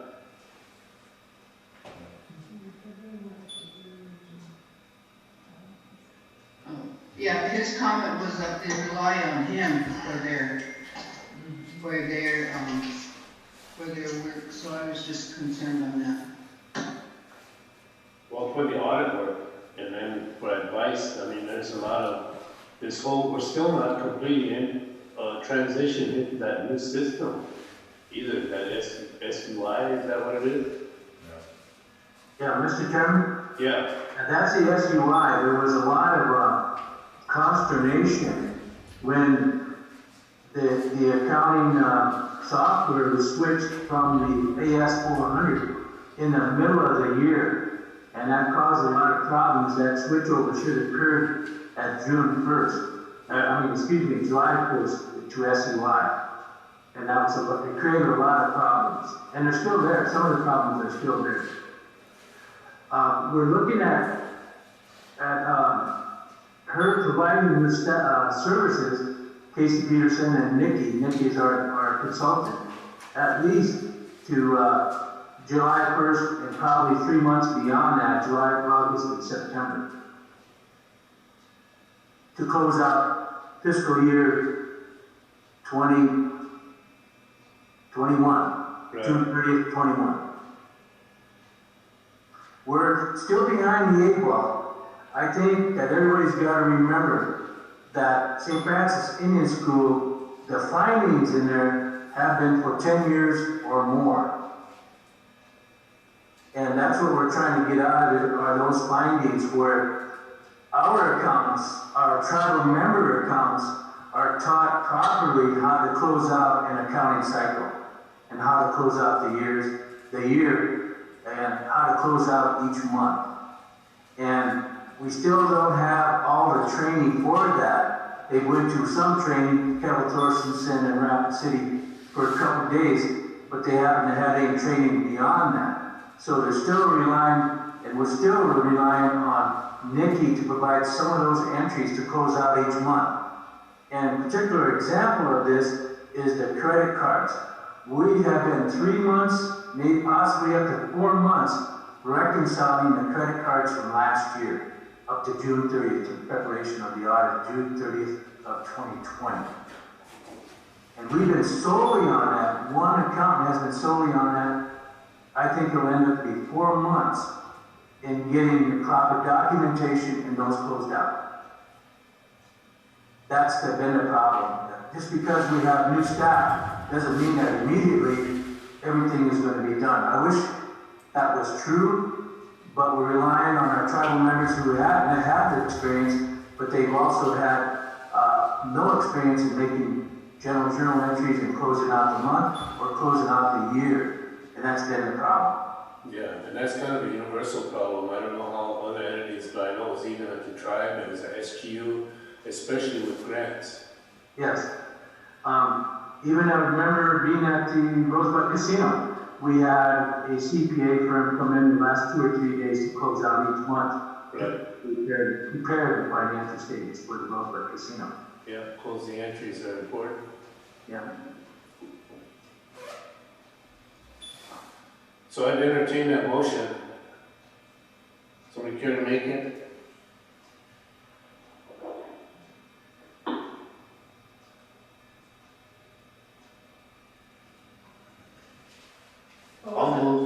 I'll move to extend the contract with Casey Peterson for 1 year.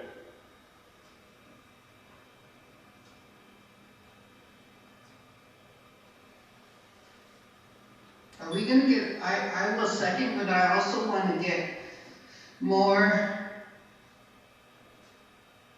I guess, info on some of those issues that they're having from the past administration, credit cards, travel.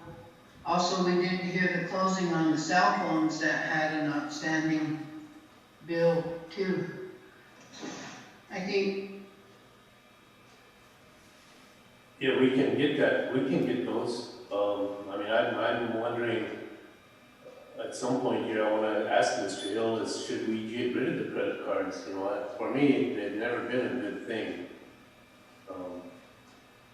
But that's, you know, that's for another time. I think for right now, for consistency and to keep going with this transition into this SUI system, you know, that's primarily what this motion is about.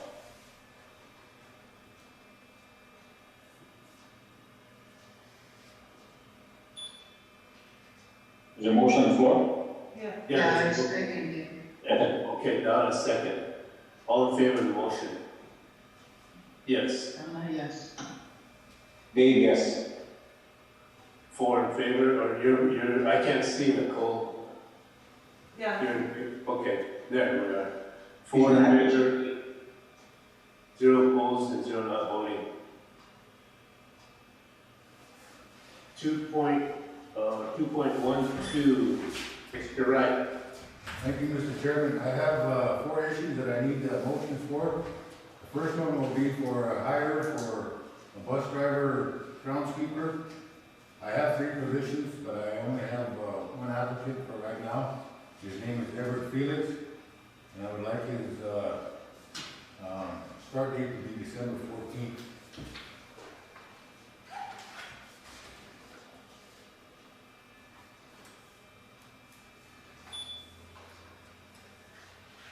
You want to do a motion on that, or you want me to give you everything all at once?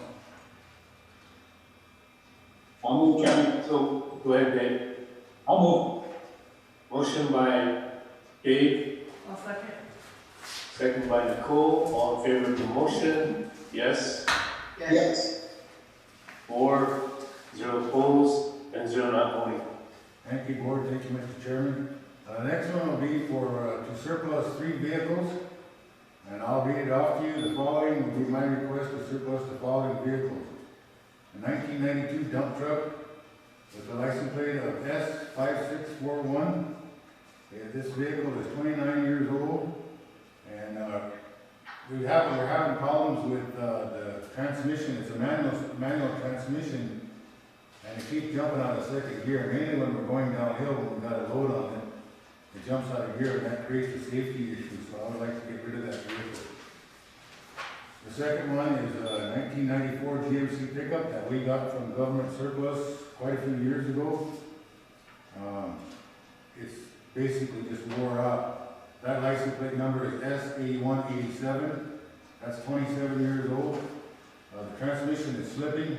We were using it pulling a trailer when they were doing that horse thing out south, up to Robert Winslow place, and the transmission from pulling that trailer, we just couldn't handle it, and so now it's starting to slip real bad.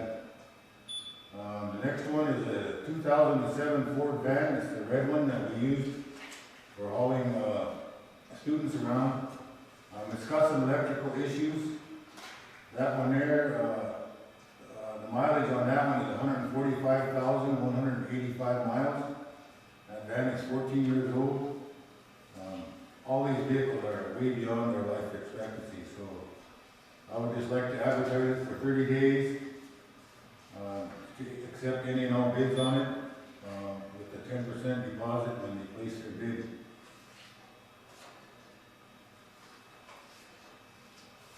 The motion is to surplus these out, and then to go ahead with the advertising?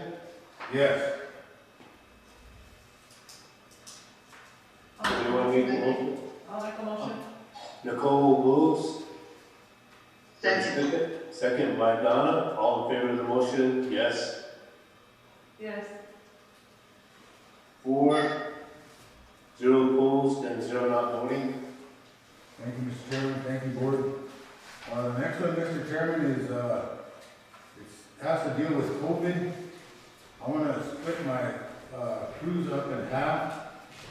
With the first crew working 3 days out of the first week, and then crew 2 will work 2 days out of the first week, and then they will alternate after that. My main reason is, and this was recommended also by our school nurse, twice now we've had to send the whole crew home for 14 days because of COVID in our bus garage. I want to be able to avoid that, but anytime we have that, if we have it happen again, then it won't contaminate the whole crew. I can just send half of the crew home and still be able to provide a service for food delivery for the students. The last 2 times we had to do it, it was quite a scramble getting approved drivers, the ones that had driver's license, and then get them approved on the insurance to drive. So I want to try and get ahead of that, and I'll give Marlene the schedule of the names. But I have 8 bus drivers on hand right now with the addition of Mr. Felix. So I'll be able to split the crews in half. And the main part of it, I have to stress to the staff is anytime that they're not at work, they are still on the clock. So they will not be able to travel out of state or off the reservation or even out of town. They're to stay at home and follow the stay-at-home shelter-in-place order, which was issued by the tribal president. So if I could get your approval on that. I have a question. Yes, ma'am. Are they going Are they going to be using their leave No, or they their will, staggered schedule? no, they will be put on administrative leave, just like the teaching staff is when they're not, actually in the school building or on, the virtual stuff. So they will be paid, administrative leave through the COVID funds. And Clayton, what we were doing for staff not, online to show accountability for like payroll and for that, we have a listing of, professional development that they could do online and get a certificate, so we can give you that information. Okay. That'll help. I'll send it in your email. I'm sorry, Brenda.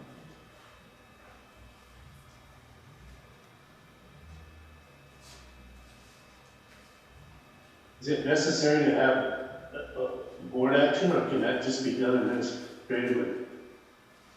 Administratively. Okay, I guess, according to Teresa, we could probably do that administratively, so that, I don't need to. Yeah, well, because remember, we're keeping those essential lists here, so we'll just switch out your essential list and put that one in. Okay. Yeah. All right, thank you. The next one and the last one, Mr. Chairman, is a purchase order for, some retrofits on our school buses. This is out of COVID money. What we want to install are,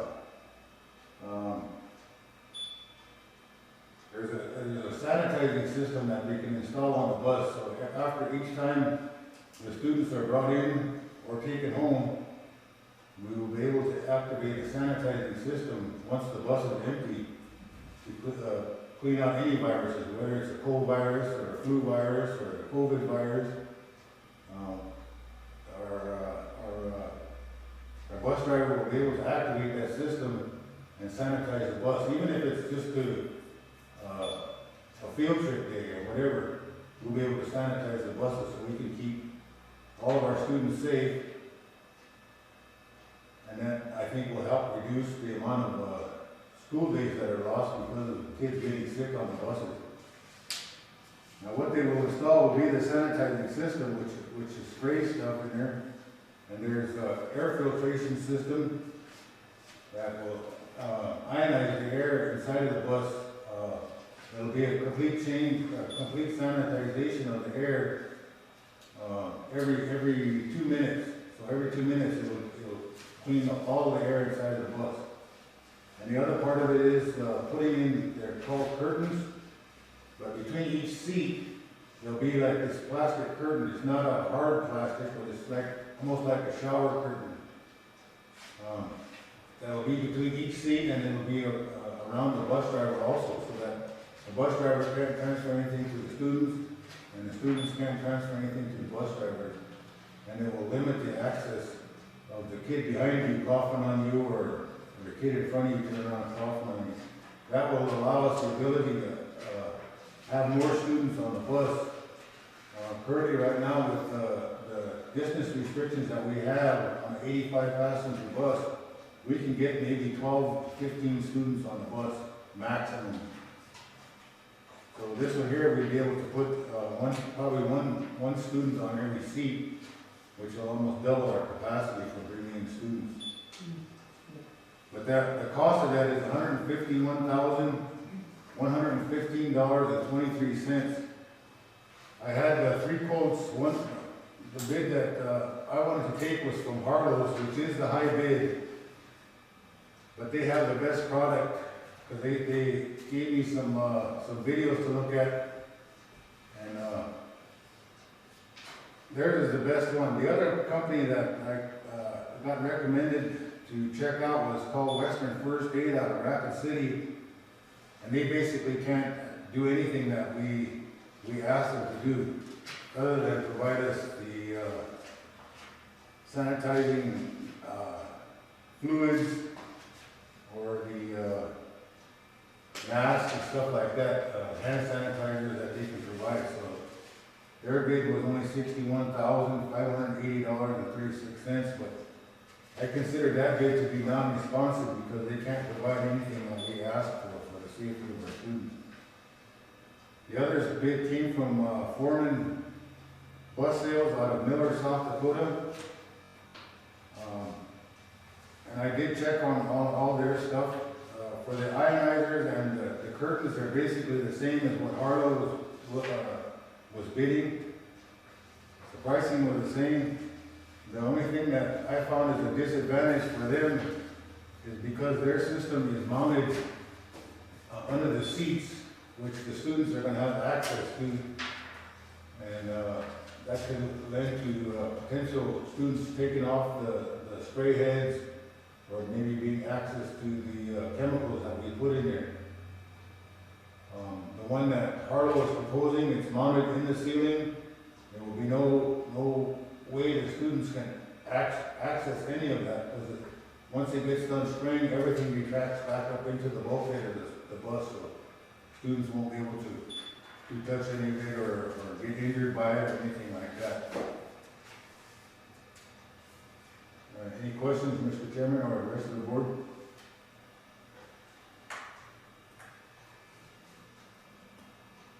I did check with Mr. Hill in the business office and with Mr. Lunderman. We do have the funds. It has been budgeted. The BIE has approved our budget for those items. So we do have the money, and it's been approved by the BIA to spend it. We just need the board's approval to go to Harlow's bus sales out of North Dakota. Any questions? I'd like to add one more thing, Mr. Chairman. It's gonna take about 30 days for them to get the equipment in their place, and probably another 2 weeks after that for them to get scheduled to come down here. They wanna come down here and do all of the buses here. They don't want us to be driving all the way to North Dakota to get this done. Also with foremen out of Miller, we were gonna have to take up 3, 4, 5 buses a day, and it may take up to 8 hours per installation, so we'd be having to have people staying overnight in Miller or dropping the buses off and leaving them there and go back the next day. With the advantage of Harlow is they're gonna come down here and do all the buses that they can in the 3-day period, send their crew home and then come back and finish up. So That's included in the quote? Yes, sir, it is. All their travel, all their expenses is all included in the quotes.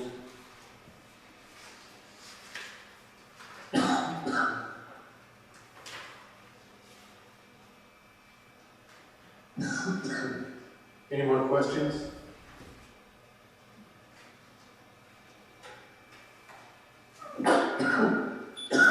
Excuse me. The water went down on the pipe. Probably a whiskey. Tequila.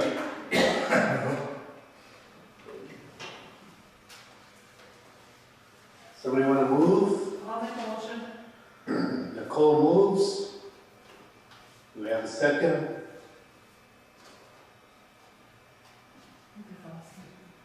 I'll second. Second by Donna. All in favor of the motion? Yes? Yes. 4 in favor, 0 opposed, and 0 not voting. That's all I have, Mr. Chairman. I thank you for your time. Thank you. Thank you.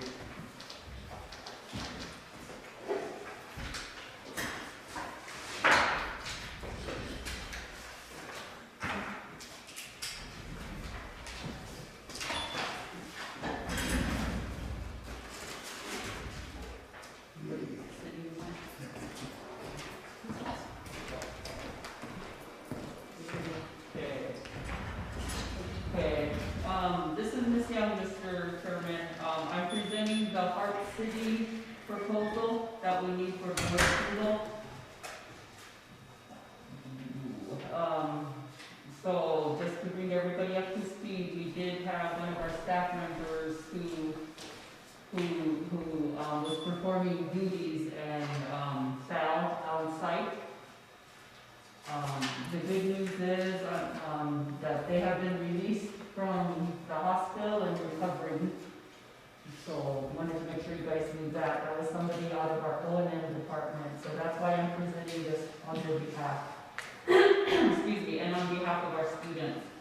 So I'm bringing forth a proposal for the filters that go inside of each of our school buildings that help filtrate the air system, the flow, that go into the duct air monument. I apologize, I don't quite know what the O&M are, but they are the major large filters that go in each of our buildings. The total cost is $94,560. Excuse me. These will go in all of the educational buildings. This is also been put into the COVID spending plan as an air filtration process, so it has been approved by the BIE. The business office has provided that in their budget line item. And so we're asking for a motion to pay for the cost of $94,560 to get that project started. This also is just like the transportation presented. After we get board approval for this, it will take them about a month to get the things that they need to get the filtrations into our buildings. So is this gone through the procurement process? Yep, they went out and got bids, and Hart City out of Valentine is the one that, the O&M is proposing that we go with. What were the other bids? I don't have them with me. I know that we were trying to bring this forth since December 7th, meetings, and, actually, it was the O&M person, Mr. Leader Charge, who has been bringing this forth, and he actually had that accident yesterday. And so, we may not have got where he was. I know that he did go out and get the bids. He brought them forth a couple times, but, it didn't get in our package. But he did go out and get the bids. Oh, Any questions?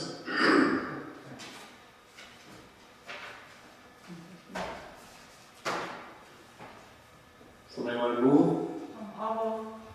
Motion by Nicole, second. Second.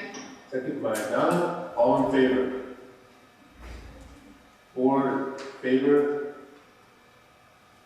0 opposed, and 0 not voting. thank you, Lord.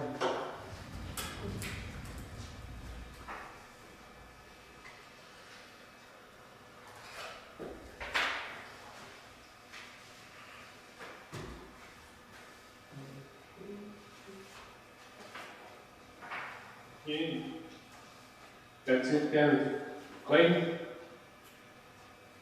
He left there, Clayton has left. Okay. So, executive session. I'll declare us in, it's 6:43.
I'd like to make a motion to offer Stan Eagle Road the K-6 security. Second. Second by Dave. All in favor of the motion? Yes? Yes. 4, Yes. 0 opposed, 0 not voting.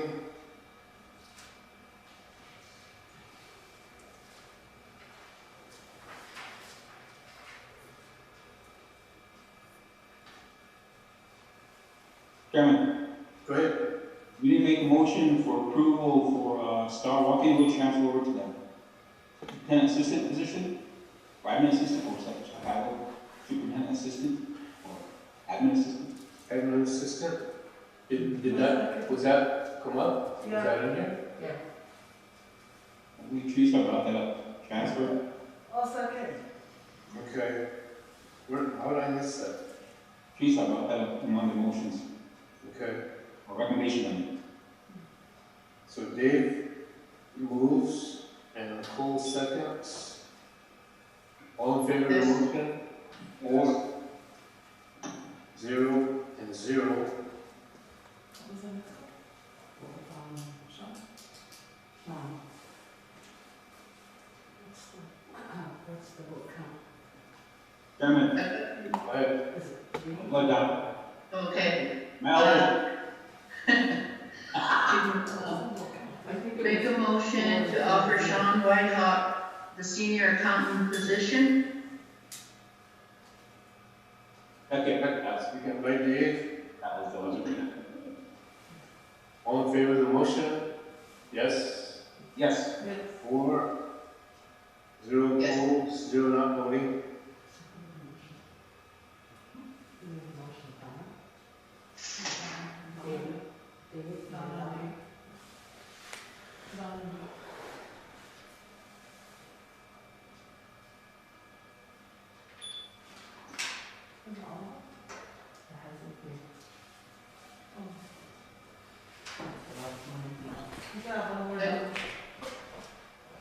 Mr. Chairman, Go ahead.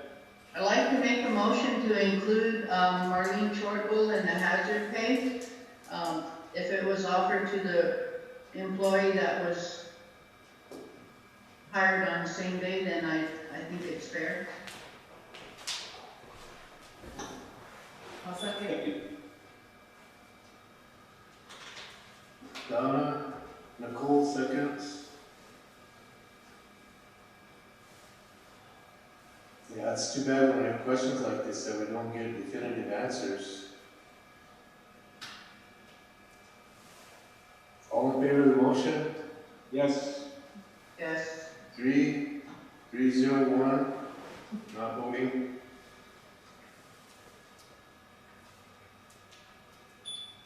Is that 1, 2, 3, 4, 5, 6, 7?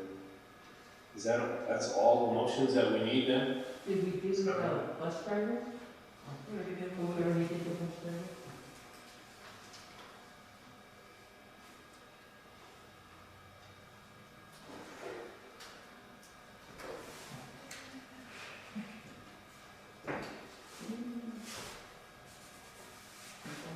One other thing, Mr. Chairman, that came up in our education meeting was to, they have the mask mandate, Mm-hmm. and we also have to follow the, no travel policy that's in effect until, the shelter in place is lifted. Till the end of February, right? Correct. So the no travel, what does that mean, off res?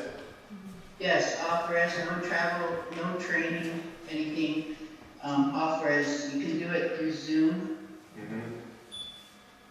but I'd like to, follow that mandate also. Well, I think we're obligated to. You can reiterate it by email to staff. And, just as a, I guess as a comment, I don't know if you've discussed it in your education committee meetings or not, but that education code has been being updated for I don't know how long, and it would really be beneficial to charter entities like St. Francis and like SGU, if that thing could get approved. Right now, we're working on our ordinance. Education ordinance is 80-05. We're working on it right now to include 2 meetings a month. Right now, we only have 1. Yeah. We're working, we have 2 at-large positions. As soon as all the ordinances get passed through and updated, we will be having the 2 at-large. Can I just do my little report here? Sure. The grading system was brought up by a parent at the education system, and I said that I would bring that back to the school and see what that was pertaining to. Some of them said they were past successful parent involvement, and they haven't really seen anything. They know that there's a lot of Zoom going on. Some of them want to be a part in some of that.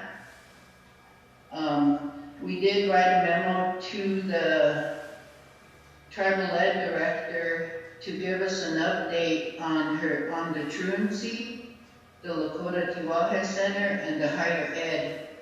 So 2 of them follow under us, the truancy and the higher ed, which will help research some of them seniors that we have out there that graduated. And then we meet again February 2nd.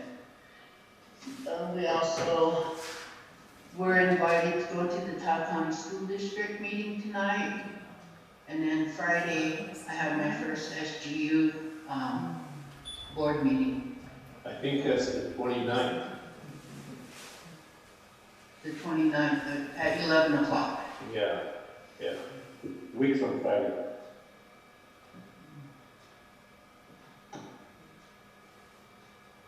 And then the other thing is, Marty, make sure you include the tribal ed department on all notices of our meetings, and send them a copy of the minutes, the agenda, and then with our minutes. You know they're draft. I think it's beneficial to get them out to all the departments, the administration, or get them to the administration.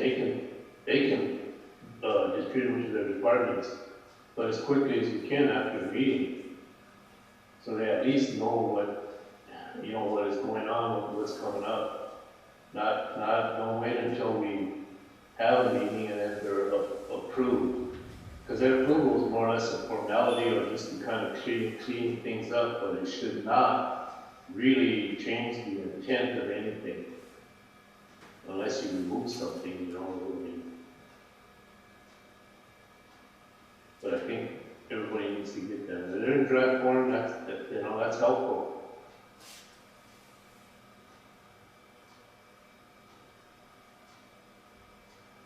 And in school, I'm trying to, I guess you might say, heal the relationship, because this school and tribal ed hasn't had a good relationship.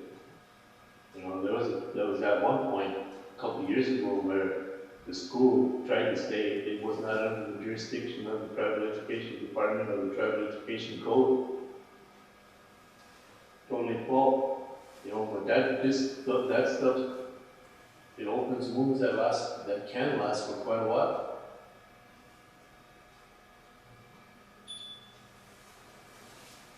We sent an official letter January 15th to the tribal ed department with our calendar of all of our upcoming meetings. So we're trying to help. Well, we need to follow up. We haven't been getting quorums, and those meetings haven't been happening. So we need to let them know if the meeting's rescheduled.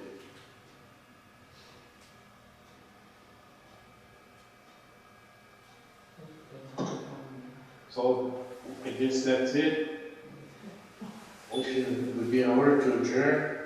Chairman, Valley's Blood. I had a couple in remember executive session, but forgotten. This guy. Not right away. Anyway, FYI for Teresa, I received a call from a parent. I told her to put it in writing.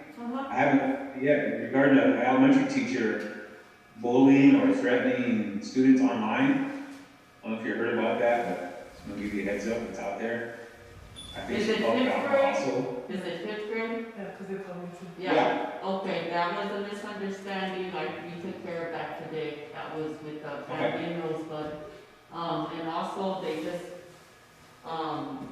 the other parent in the home also just texted me and said everything's okay, and then actually, they texted me to say that they have a star put for me, for my mom. So, I'm glad that we connected and worked that out. So that was taken care of, thank you, Dave. Awesome, thank you. Also, Chairman, I have a concern or just a thought regarding our VP. Hasn't been a meeting since November. I was wondering if you could send out a letter on behalf of the board asking, I know that he did call in regarding work and stuff, but being a VP, I believe you were excused and we had no one to follow up as to lead a meeting or chair a meeting, so we had to do a pro tem for Nicole.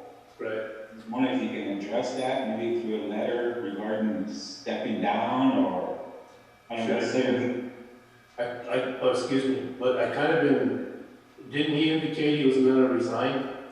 No, I didn't get that, because I've been gone for a while, so I didn't get that report back, but. Well, somewhere along the line I heard that, and then, so I kind of been waiting to get something in writing, because we went through this with one other board member who said he was gonna resign, but then it came down to, you couldn't go on verbal resignation, it had to be in writing. And as soon as they said it in writing, then it's official.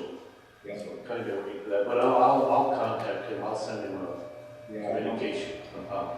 We're trying to move forward now with the board, and this COVID thing is kind of put a damper, and it's got to get back together, try moving forward for the school and the staff and students, I guess. Yeah. Like I said, trying to get that second win now. Yeah. I'll get a hold of it. Okay, good, thank you. Yep, thanks. One more thing. I'm hoping that we have an employee rep and a student rep sitting with us in February too. That was one of the things we asked them to pursue, so that, they can always help us with our quorum. They don't vote, they voted no, but at least helping us with our quorum. Yeah. Thank you. I signed that to a staff to get that off the ground next week, at least the employee one. Okay, anything more? Chairman, Sure. motion adjourned. Second? Got a second? All in favor? Out. Stay safe, everybody. Keep wearing a mask. Good night. And get the test or the Hey, vaccination. did you guys all get shots yet, or anybody? I did, one. You guys all get it.